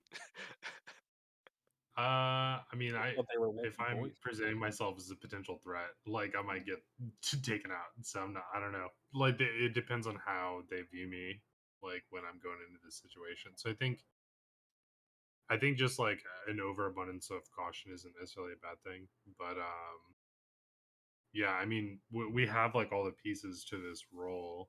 Like, do we think that there was anything else we'd want to do to adjust the scene before we try and do rolls or whatever? Do you have anything in your bag of illegal tools that you could use? Yeah, I think that's something we could probably use as like an asset in this instance. Carl like pulls out like a burner or something to like open up a side panel, or like a kit to like with like multi tools to like open up a panel, and then he like plugs something in and like starts typing in to like mess with like the air converters or something in the room before we spray all the stuff because it's a spaceship. So normally we just suck all the stuff out, Yeah. but So you're able to like turn off the vent system in the brig or something? yeah, that's the idea. Because otherwise, like flush it out. Yeah. Yeah. And it probably wouldn't be immediately suspicious if the aircon just turns off suddenly because like shit is breaking all the time inside this ship at the moment while it's still being built. Okay, yeah. Um, It's like maybe somebody's just like turned a breaker off or something. Yeah. So it wouldn't necessarily. Okay. Not sure what your. So the intent here is to break in to the I think it's interrogation probably room. just Cypher, right? Like Cypher's just sketchy shit. Cypher's more social stealth. Oh, okay. I think this would technically, if you're going like aggressively, I think this would be skirmisher. If you're going solo, it might be thief.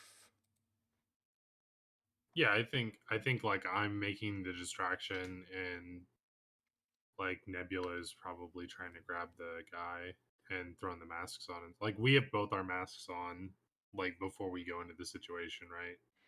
And Mm-hmm. then I would assume like Nebula, you would like run and grab the guy. So yeah, I think like I'm just doing the distraction. So yeah, I think thief, like it's like doing sketchy like thief shit to me. Like it's like it to me it represents thief because it's like I'm not trying to engage my opponent directly. Yeah. I'm trying to like create some kind of event to like get what I want without having to risk myself. So to me it feels thiefy Yeah. because I just don't want to get like blasted. Yeah. So you're gonna roll. I think it might be.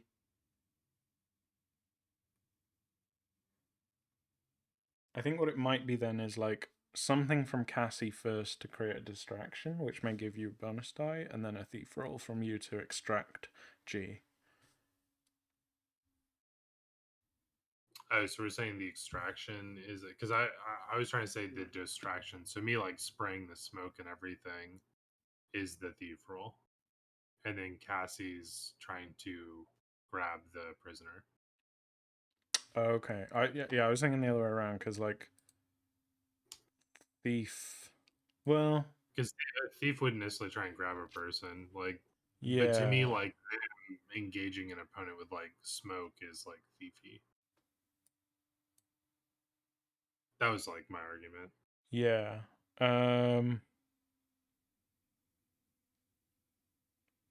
I feel like you're better positioned to do the extraction is the thing. Mm. Just looking Okay. at your two sheets. So like So what does that look like for Cassie in this scene? Do you see like a position for yourself here if I'm like running to like what do you think this scene looks like if I'm running to grab the guy?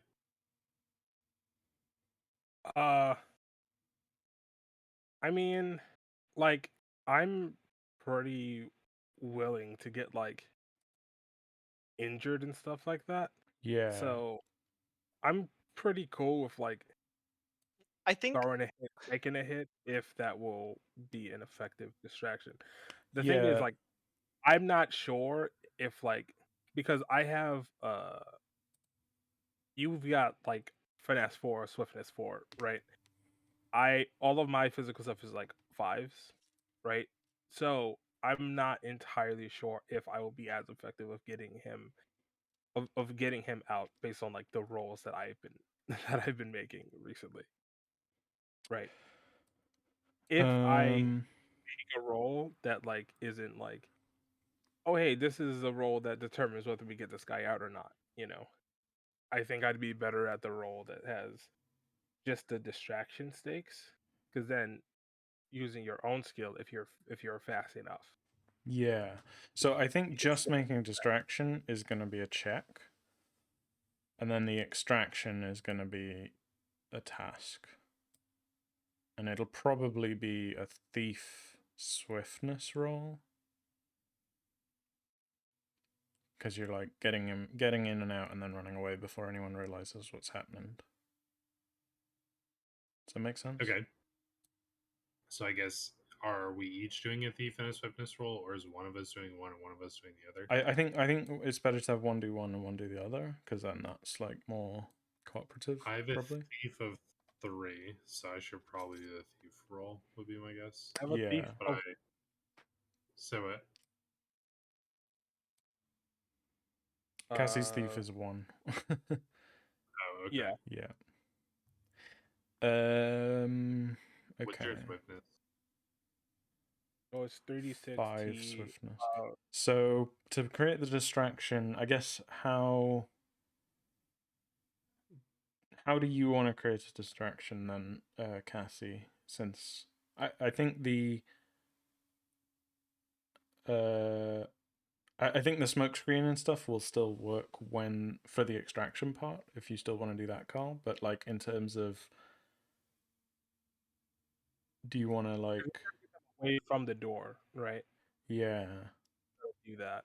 Do you want to use your appeal somehow? Um. And you can't use your kith and kin as assets, right? No. Yeah, Although 'cause I they're, like, not think I may end up rewriting how favor works because right now it's a bit weird. Mm. But for now, no.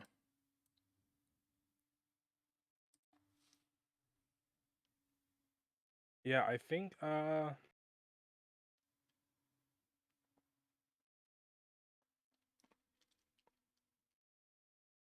man. I guess I'll try to like maybe I'll try to get back in the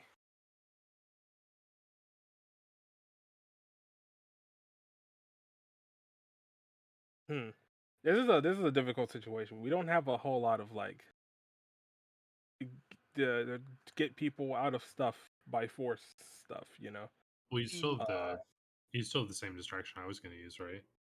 yeah, yeah. We could Yeah, just the show your stuff that character doing that instead of me. Like it still works. would that like get them away from the door though? I guess the Yeah. roll would determine that or not, but Yeah, that would basically be it. Like the roll would deter. Like if you Like fail like that, if and that I doesn't succeed, work, what happens is you have to like knock these guys unconscious to get through, right? Or like you have or to they catch one of us in that could, like, I guess they could catch one of us in response. something is going to happen, right? Like Yeah. something, yeah. If I get caught, I will throw myself into space. No, actually, you raise a good point. So what is at stake here? So, failure on this distraction check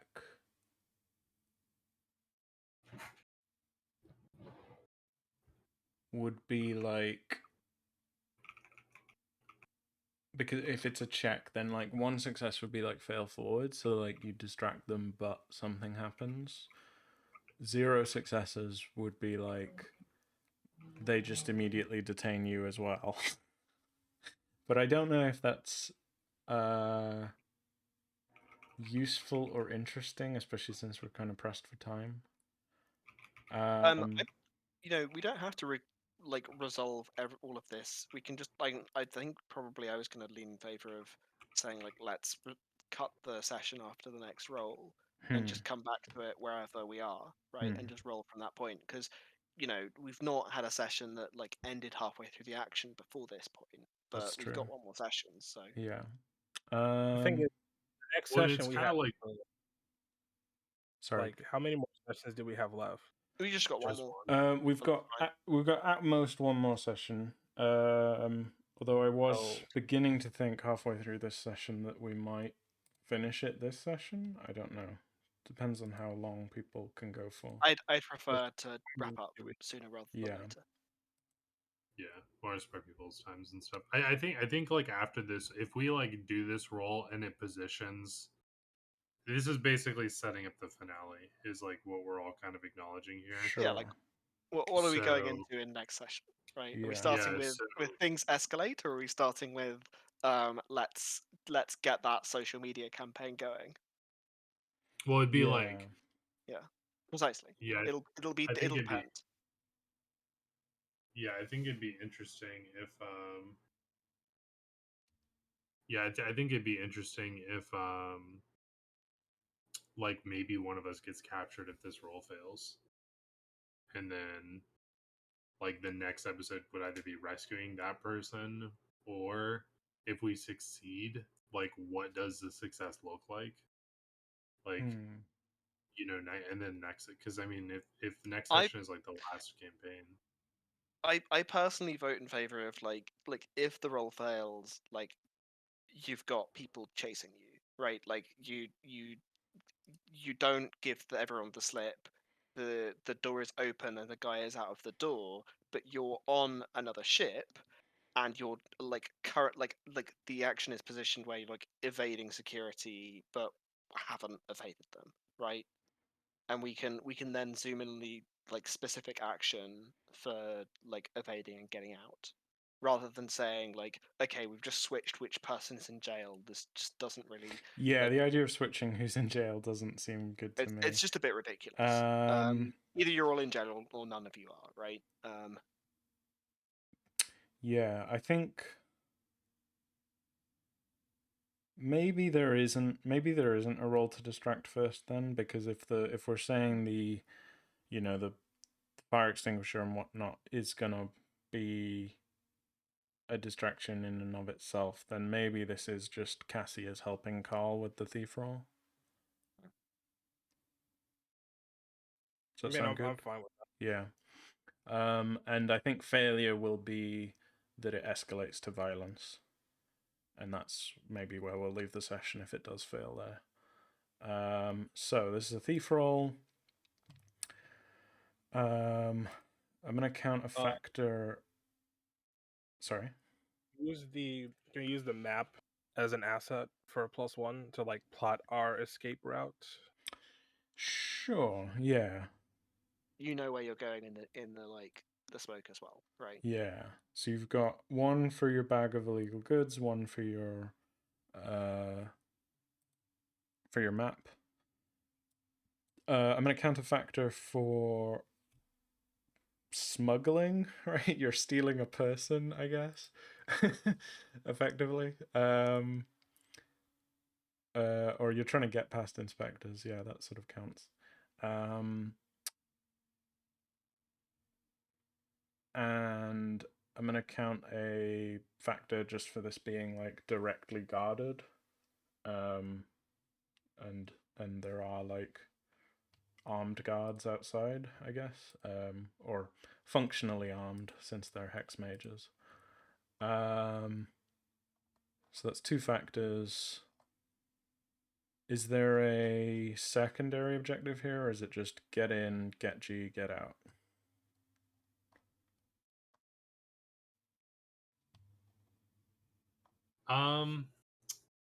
Yeah, I mean, I think that's like plenty because like so if we get him and get him out fully, then that means that Ollie can potentially like complete the mission or like still do something that's going to get us our goal, like even if it's different than what they initially set off to do.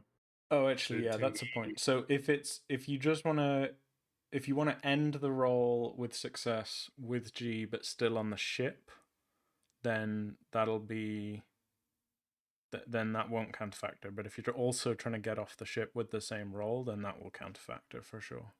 I think I think it's more Yeah, I interesting think I'm to fine. divide it up. Like I don't think. Yeah. Okay, so it's I'm without also trying to get off the ship, then it's difficulty 3. and it's a what roll? Like Thief. what? Thief It's thief. roll It's with 2 bonus dice, and Cassie is helping. So I have 6 dice total. Difficulty 3. Yeah, I'll push it. I'll try and do the escape as well. Okay. Because that's 4, and Sure. I've got like ego and lots and stuff to Yeah. fuel it. So What stat did you use your fidelity on, by the way? Swiftness. yeah. Okay, so swiftness, yeah, we did you've it. got that fidelity too. So Yeah, it so should it's be rank easy. 4. Yeah. So I have 6 dice. 6 dice, rank 4, difficulty 3, and Cassie is helping. So you might be able to use her kisses if you need them. Okay. So it's 66 T4 for the Yeah. Yeah. whatever. And difficulty 4. Nice. Oh. Wow. Yeah. Okay, do you want to describe this success, and then we'll end the session, I think. Do you want me to kiss one of those die, or are you like good with that? You've got I'm good. enough successes, so you don't need to It's kiss. not gonna do anything more, Yeah. right? No. Yeah. No, save your like your meta currency or whatever.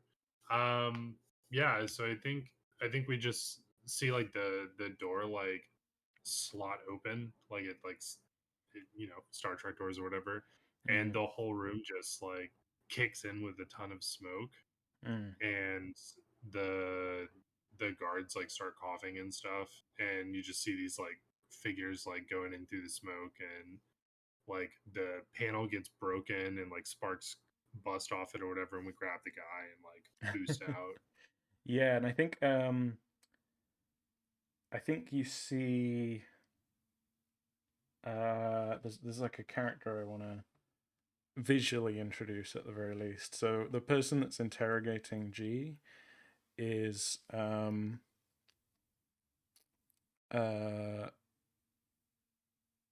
is like the sort of captain of the guard of the hex mages guild that are operating here, basically. And they're like a long blonde haired woman with like blazing blue eyes that are like almost like there's kind of the hex like hexahedron type movement in her irises. And like yeah, I want to say like there's a scene where you sort of, or there's a beat where like you're grabbing G and pulling him away, and this woman is like glaring at you down the corridor, trying to like force pull, for lack of a better word, you back to them.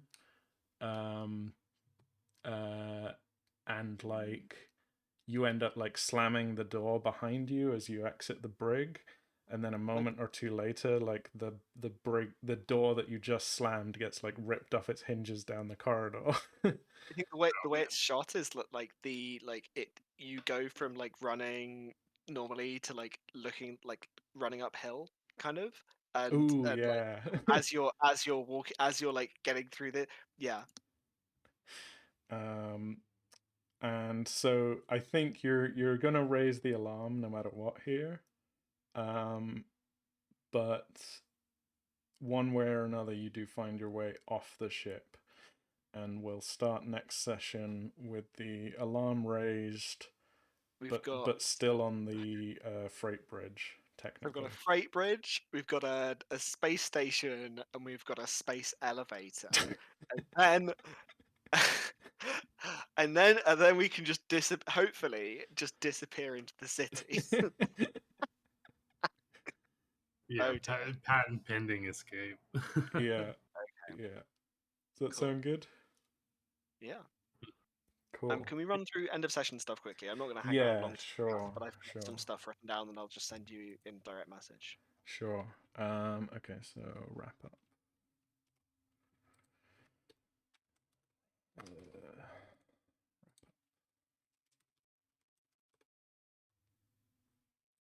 Okay, so do you want to do you first, Moody? I don't mind. Yeah. Well, you said you want to go off. So. Yeah. No, that's fine. Yeah. Yeah. That So was an I don't mind as a positive. Yeah. right. Yeah. So have any of your goals notably advanced this session? Yes, I've completed a goal. You've completed a Cassie goal. Cassie's now referring to me as a friend. Oh, that's true. That's true. You can't refer to someone as a failure if you're referring to them as a friend. I assume at least. Would you agree with that, Scribe? What's up? Sorry, my audio. Are you truly Ilya's friend now, or was that just a business decision?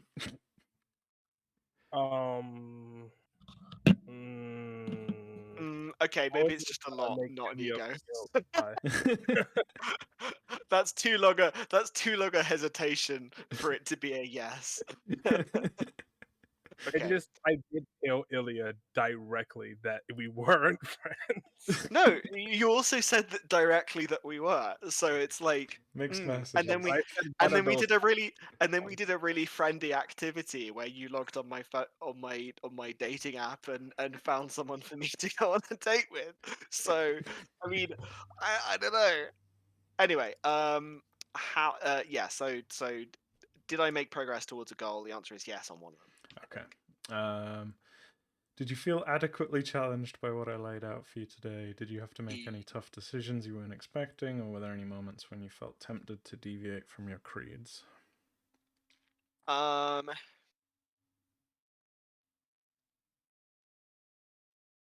am like not following the trusting rationalists plans because we are looking at a rationalist plan and being like, this is horrible. Although so far you've gone along with it, right? Because you were. Oh yeah, no, we're actually going along with it. We're just busting the guy out. We're not canceling. Yeah. Yeah, I guess we are. Yeah. But did you feel tempted, I guess, to deviate? I guess you were considering a different plan at one point earlier today, right? Yeah, I don't know. I don't think so. No? Okay. Fair enough. I think I need to write this question better. It's slightly vague. Have any of your characters' circumstances driven play this session? Yes. Didn't quite result in the fact it was like Hexmage's background is driving play in terms of like being a link and being Sure. Yeah. Definitely in there. Can you tell us something you learned or that your character learned this session? I learned that we are somehow the most competent group of like secret spies that exists out there, despite having no ability to plan or and no real sort of in subterfuge abilities. Like we're just kind of playing things by ear. Yeah, I'm bad at putting you in hot water. I think that's what it comes down to more than anything. um.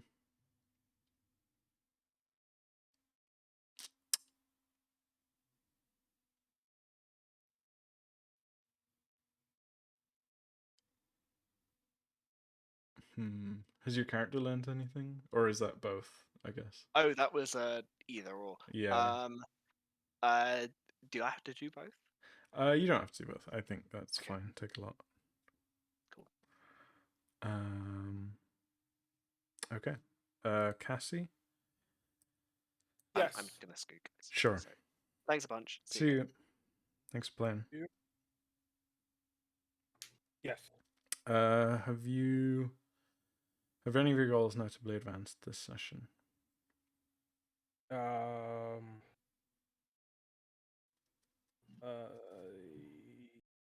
Yeah, I guess both of them. My second one is succeeding, and my first one is just making sure that it doesn't affect Sybil negatively. And if it doesn't get out, I don't think it can really affect her negatively, right? Yeah, that's true. Okay, so you get one. Even if multiple goals have advanced, you only get one. So, and your lots are full. So take an XP in whatever job you want. Okay. Oops. Just note down that I've got one because I don't know right now. Sure.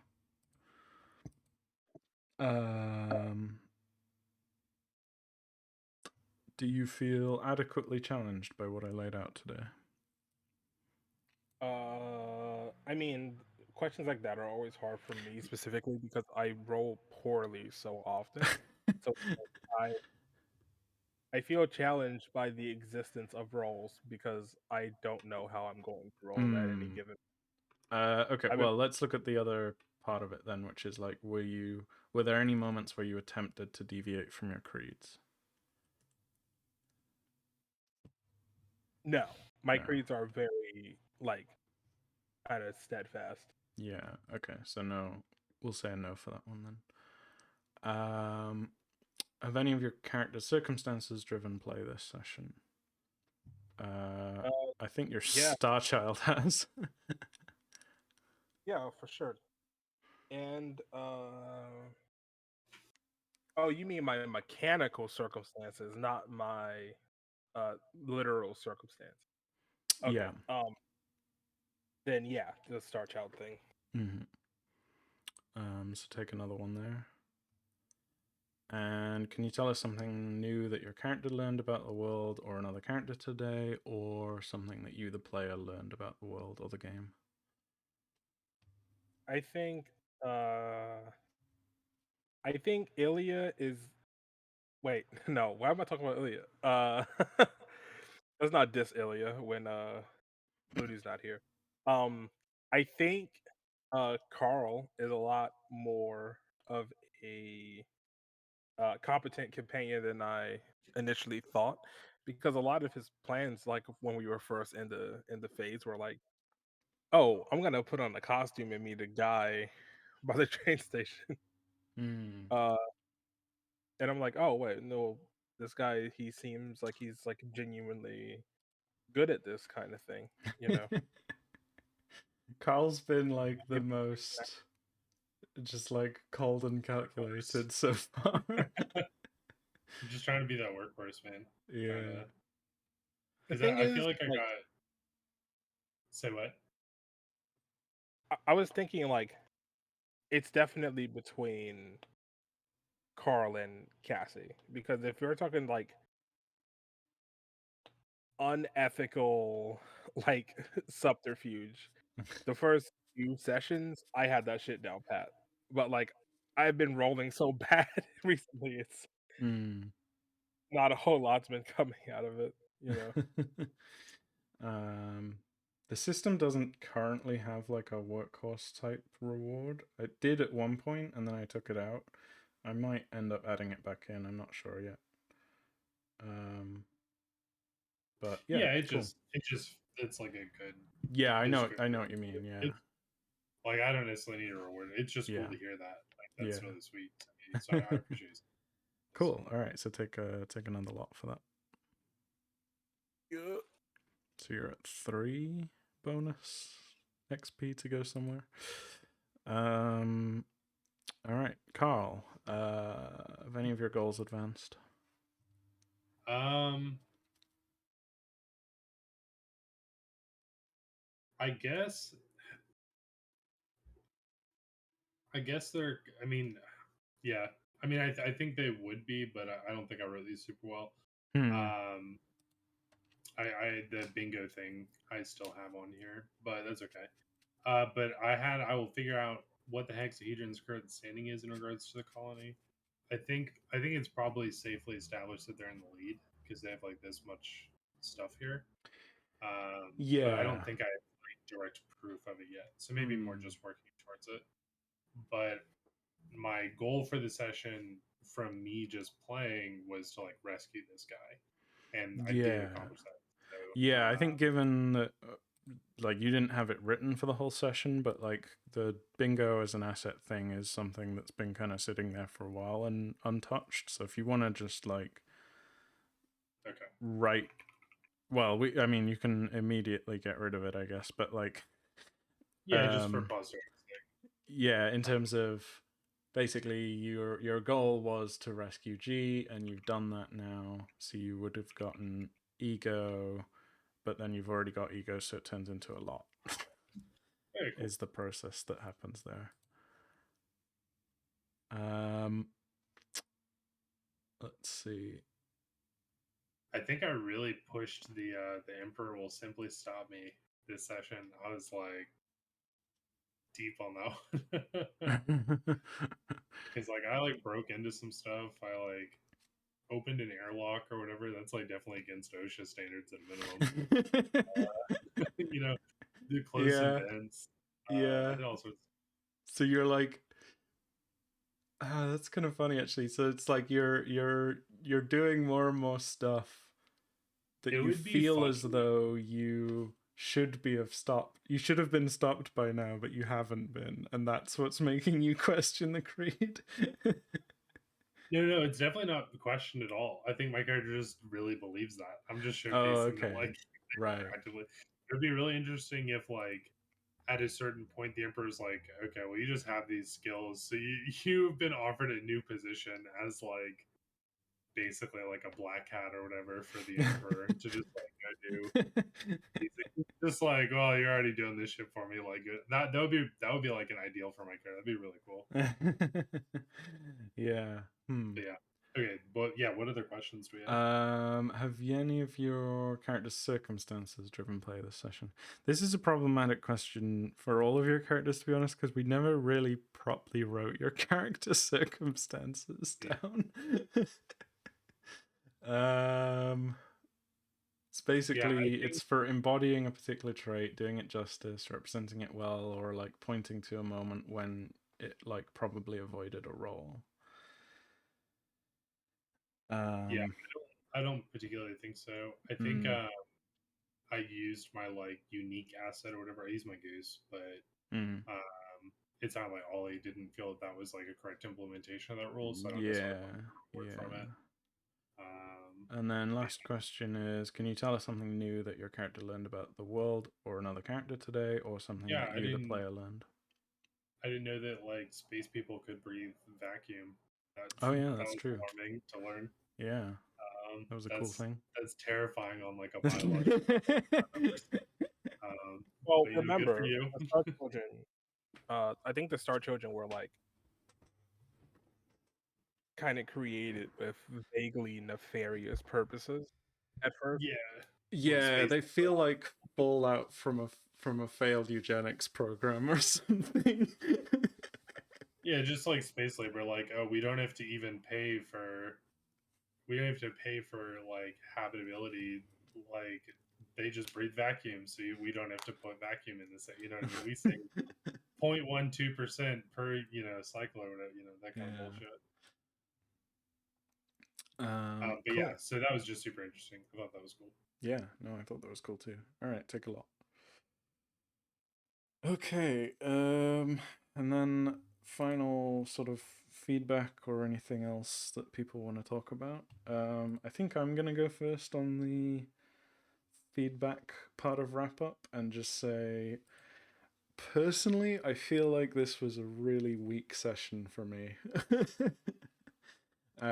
In that I feel like I've realized, well, it was a good thing and a bad thing. Basically, I feel like I've realized there are a bunch of little systems in this game that aren't quite working the way I want them to be working, and that's bothering me.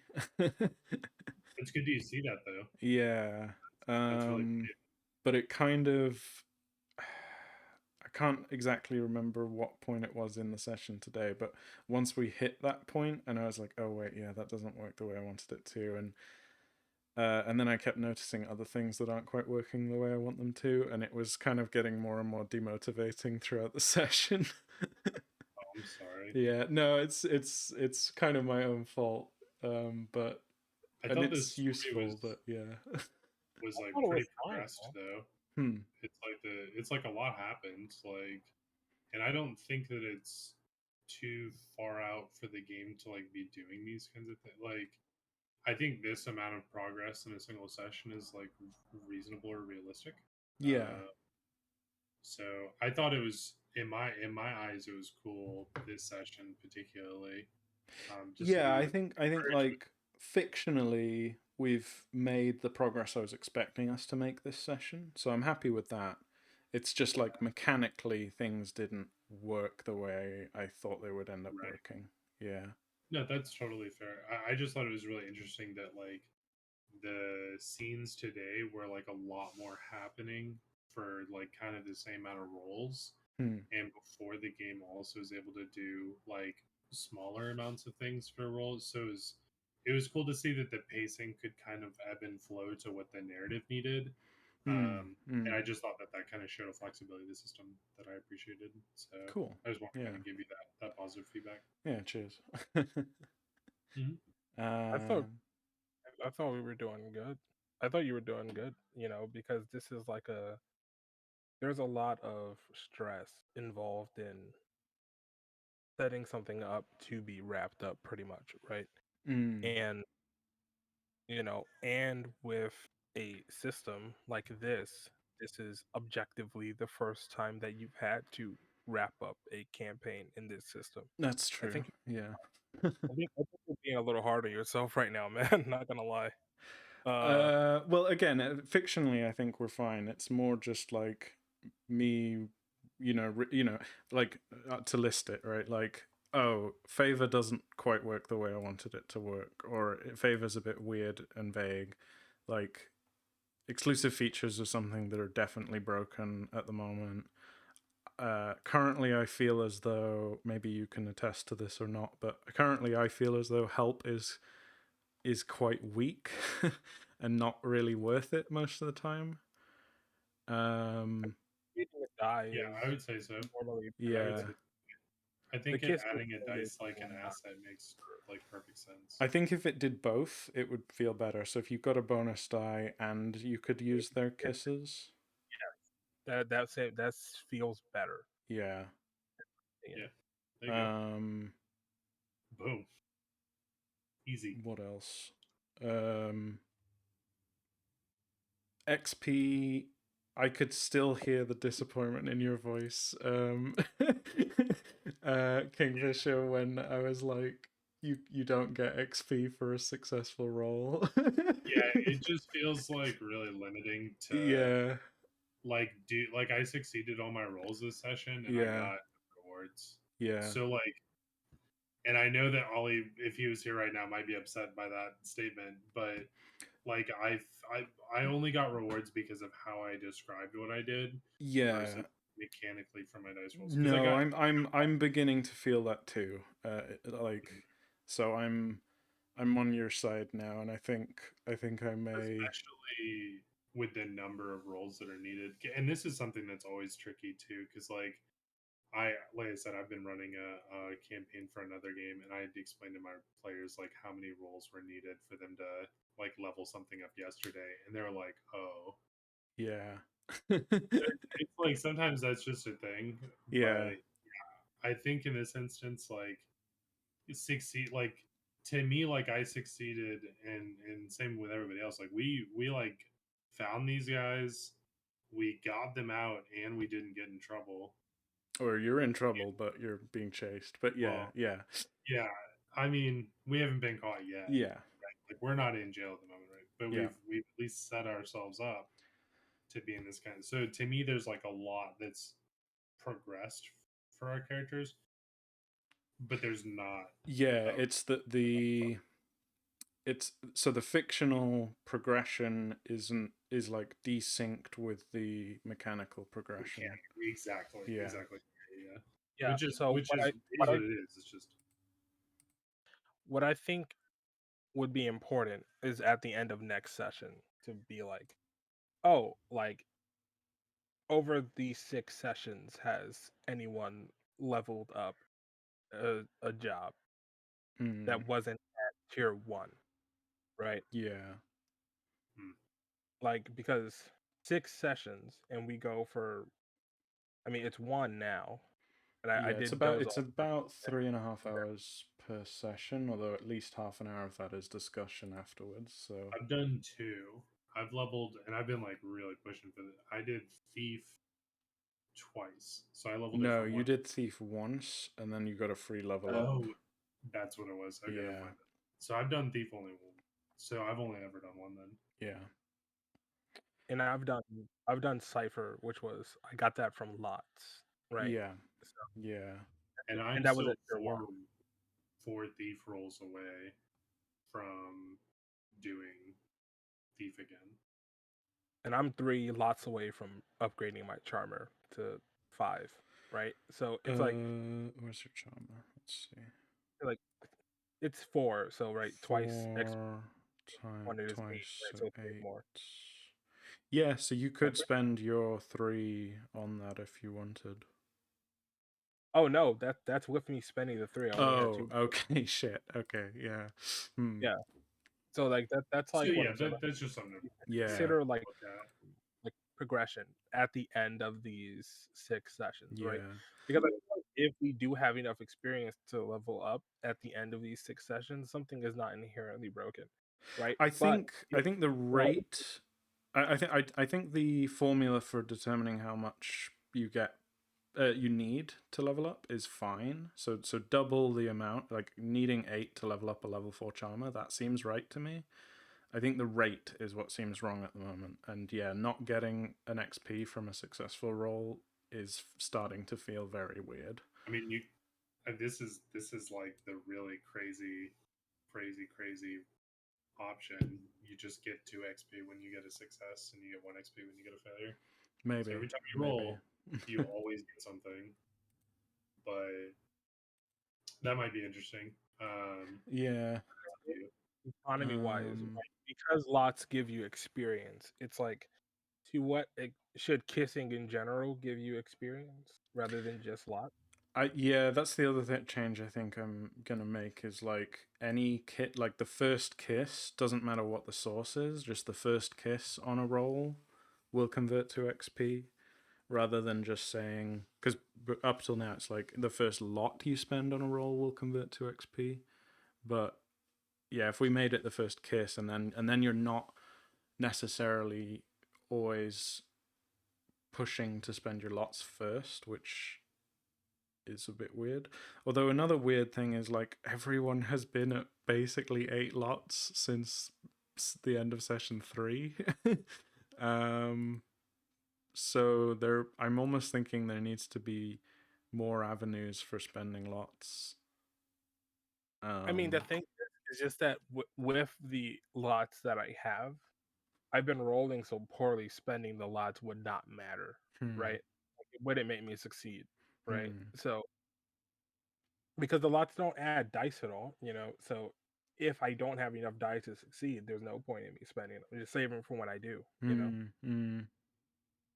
But I don't think that's something broken. I think lots are working as you want them to. It's just that Yeah, there's a fine balance, you want especially to be because able to like we saw in the we saw how much you spent lots in the argument last week. yeah. And so when you're making a lot of successive rolls, you know, back to back to back, then there's way more opportunities to be like, oh, I'll spend a lot. Let's see, you know. Whereas, Well, the thing about that is there's literal like the momentum grid means that you can see your progression, right? mm, And how well you're doing versus how well your opponent's doing. And the sense of anxiety that comes from like, oh, I'm about to lose, let me spend these lots is different from when you're in session time and you're just like, well, I know the results of this failed roll, right? And mm, I could eat it, right? Because spending the loss is not going to mitigate the failure at all because it's not incremental. It's just like, oh, you failed, you know? yeah. Yeah, that's another point. Yeah, and then there's also the fact of like, well, and this is always a problem with like doing white room scenarios and whatever, which is annoying, is like if you know like, oh, like the argument last week, we kind of had it in the back of our minds throughout the whole thing. We're not sure if this is going to be canon or not. And so maybe that incentivized you to spend more lots than you otherwise would have if you'd been planning ahead to spend them on something else afterwards as well. I don't know. But yeah. The thing is, if I thought it was going to be canon, I would have like I would have like read up on what exactly Fidelity did better than I did, right? Yeah. So I would so I probably wouldn't have spent that many lots, but not for the reason you're thinking of. Right. Because if I knew because I always try to use the same two exponents, right? The same two abilities, right? So which is appeal and resolve, right? I would have popped that fidelity as soon as humanly possible, just for the extra amounts of successes, right? Yeah. So like that's but you know when you think like, oh, I've got this once, I have to save it, Yeah. you know, you behave differently. You know, Yeah. role behaviors are all willy wonky and stuff. So speaking of which, your appeal goes back to a 4 now at the end of the session. Right. And Carl's swiftness goes back to a 5. And we've now seen fidelity get spent. So how did that feel for both of you? I used it for 2 rolls, so I thought it was super cool. I thought it was fine. Yeah. I would have wanted to do like a different kind of like appeal roll, but I didn't need to. That's not a fault of the system or anything. It's just I didn't need to make one. You know. Oh yeah, the other thing that happens is, I guess we'll do this with coloring the cell. Yeah, we'll do it like that. So once you've got 4, this won't happen this campaign, but just to explain the mechanic, once you've got 4 fully spent fidelity, that's when you get a permanent upgrade. A permanent upgrade to what? To one of your abilities. So the rank would increase by, or the rank would advance by 1 by spending 4 spent fidelity, if that makes sense. Okay. Here's a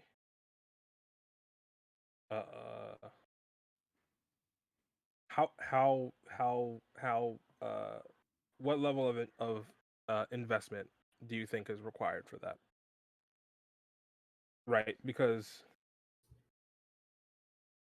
like what's the amount of time that you think this should take session wise? It's the longest it's the longest meta currency cycle in the game, so it's 20 to 30 sessions probably.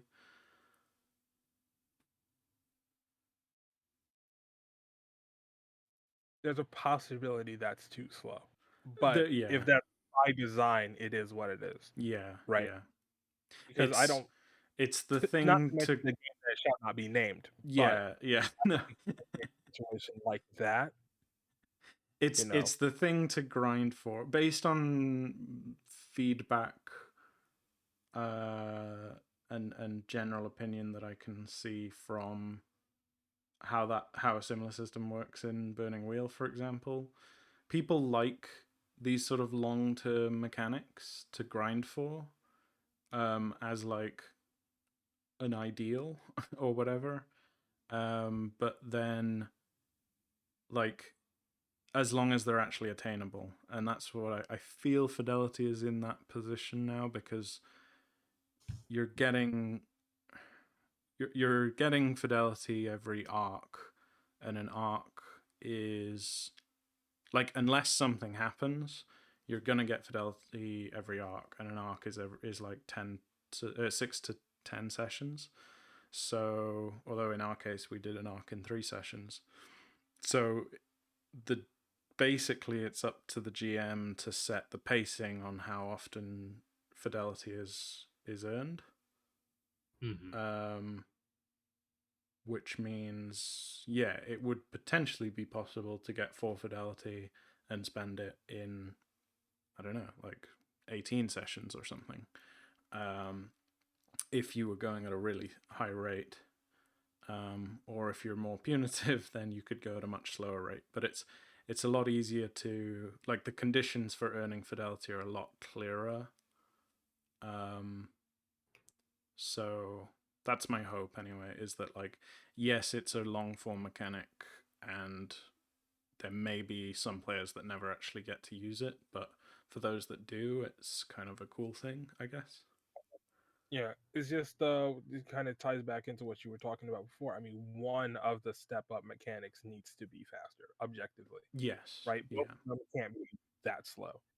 Right? Yeah. Like, that's kind of like the situation that you're in right now. But it's not like you weren't already considering changing it. So that's not even really like a criticism. That's just something to address. Yeah. And I don't know what Ollie's gonna put in his notes. But Yeah, I'll read them later. He sent me a message already, but I'll look at them afterwards. I think the thing on progression, or it's been a weird experience balancing this game, because, like, part of me is thinking, well, it's easier to buff something than it is to nerf. Generally speaking, because, like, players hate getting nerfed, right? So if I've got active playtesters and then I come along one week and I'm like, that bonus dice that you were getting from this thing doesn't exist anymore, then it's like, ah, you know. But if I come along one week and go, like I did this week, and go, I've buffed your rank 6 abilities up to rank 5, then that's like, yay. So there's a good chance that this version of Agora is like the hardest version of Agora that will exist. Yeah. And as we get closer to release, the game will get easier and easier. Yeah, I mean, I think it just depends on, like, what you want to focus on. Yeah. And, it's there's, again, it's like the any number of answers. A lot of this stuff is about preference, right? Like, it's your preference as a designer, and people are gonna play it how they're gonna play it too. So as long as you get it, like, in a way that represents what you're trying to do, and in a way that, like, I think it's about pacing as well, though. Yeah, exactly. Like, but as long as your pacing is matching what your goal is, then it's fine. Because there's people who are going to say this pacing is too fast. There's people who are going to say it's too slow. So it's, as long as you're hitting that sweet spot based off your design goal, like, whatever.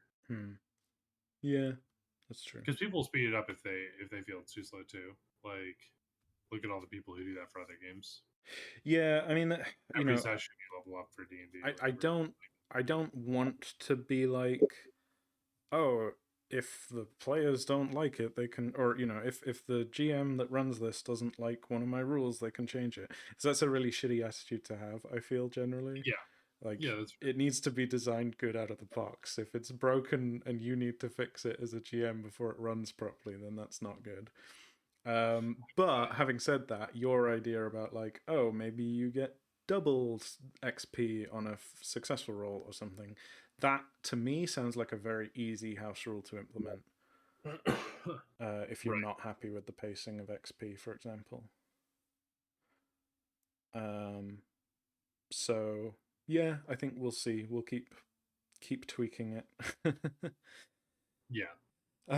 Was there any other feedback people wanted to give, or should we leave it there? No, I think that's it. I don't have I don't ever have a ton of like what you would consider from a design perspective useful feedback, because I'm not, like if I'm not running the game, it's very hard for me to think about it critically Yeah. about don't affect my character, right? Yeah. So it's like, because even like with is like as tired as I am, I still like try to be in the character. Yeah. I will say I'm looking forward to finishing this campaign. Mostly because I'm looking forward to someone else running this game, and then I can start getting feedback It's that from. I don't think I'd get any bites on like people wanting to play with me as GM, Oh no, because a lot of I'd play with you for sure. are from, it's just a lot of people here are from the other server, and I don't have a great kind of rep around there, so it's one of those situations. I guess. I mean, I'd be happy to be a player with you for sure. It depends on whether we want to like.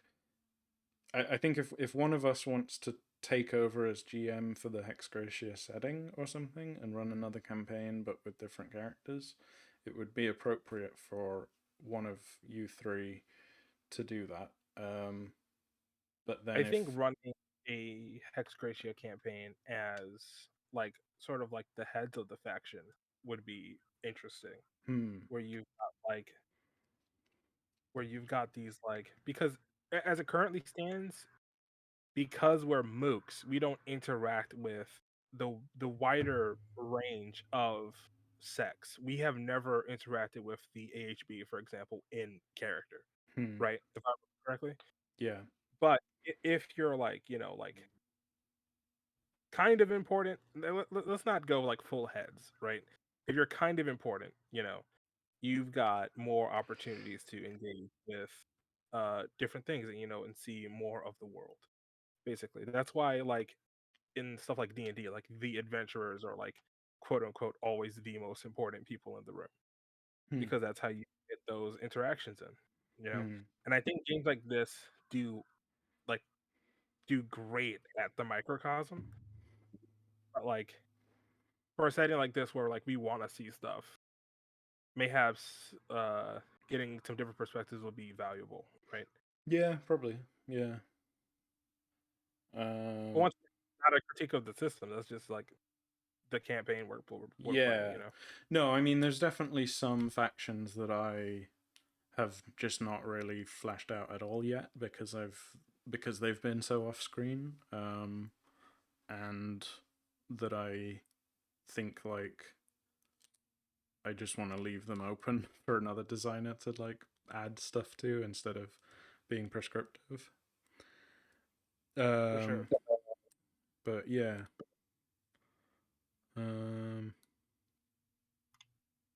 Yeah, I guess we'll see. We'll play it by ear and see who wants to run a game next, if anyone. I would like to. I think I've said it before. Yeah. Like, yeah. just like if it's just like running King's Dead, like I'd be Yeah. interested. Yeah. And But I think that's the next step for, because like the alpha phase is me trying to get other GMs and designers interested in the game. And then the beta phase is going to be getting more players involved. And the only way to get more players involved is to have other GMs that are running the game, because I can't run the game for everyone, you know? For sure. Yeah. Unless you're like going to conventions and stuff like that. Yeah, but I don't have the energy for that. I think like I was thinking very ambitiously about December like last month, and thinking, oh, I'll run two games of King is Dead every week on the server for random strangers that want to play it. But the more I think about that now, the more I'm like, that sounds incredibly emotionally exhausting and difficult, and I don't want to do that. Yeah, that sounds like a lot. Yeah. Like, I think it would be valuable if you had someone who you could just like be like, hey, I do a week, you do a week, we'll trade off, but we'll be players in each other's games, right? So that we can get perspectives from both ends and be like, hey, here are the notes. And since you're the designer, it's like, here are the notes of like how I intended for this to work and how you interpreted that, right? Yeah. Like, the The more other passive thing, sorry, go on. would be just being able to do that more passive approach would be significantly less stressful. Yeah. Just like going off of someone who's like seeing people who have like designed like video games and stuff like that, and not even just like TCRPGs. It's just like that outsider perspective is valuable and significantly less stressful. Yeah, no, that's super important, and that's something that I think that is another priority actually, is get people to run this game without me. Right? See if they can figure out how to run this game without me being there to be like, oh, this is how the rule works. Because obviously I can't be there for every game, and also like you know, so far as I'm aware, the only other person that has run this game is Moody. But in that game, I was a player, so I was able to like give guidance when he needed it. But actually, what would be more valuable is for someone to run the game without me, to try and interpret all of the shit that I've written, and to then give feedback on how that went without me being there to clarify in the moment. Or even just like record it. Yeah, you know, yeah, send it off to you. yeah. Be like, is literally what happened without any interpretation. This is just Yeah. objectively what has happened. So yeah. All right, I'm gonna leave the session there. So we'll stop the recording. So thanks for listening if you made it this far, and we'll see you next week.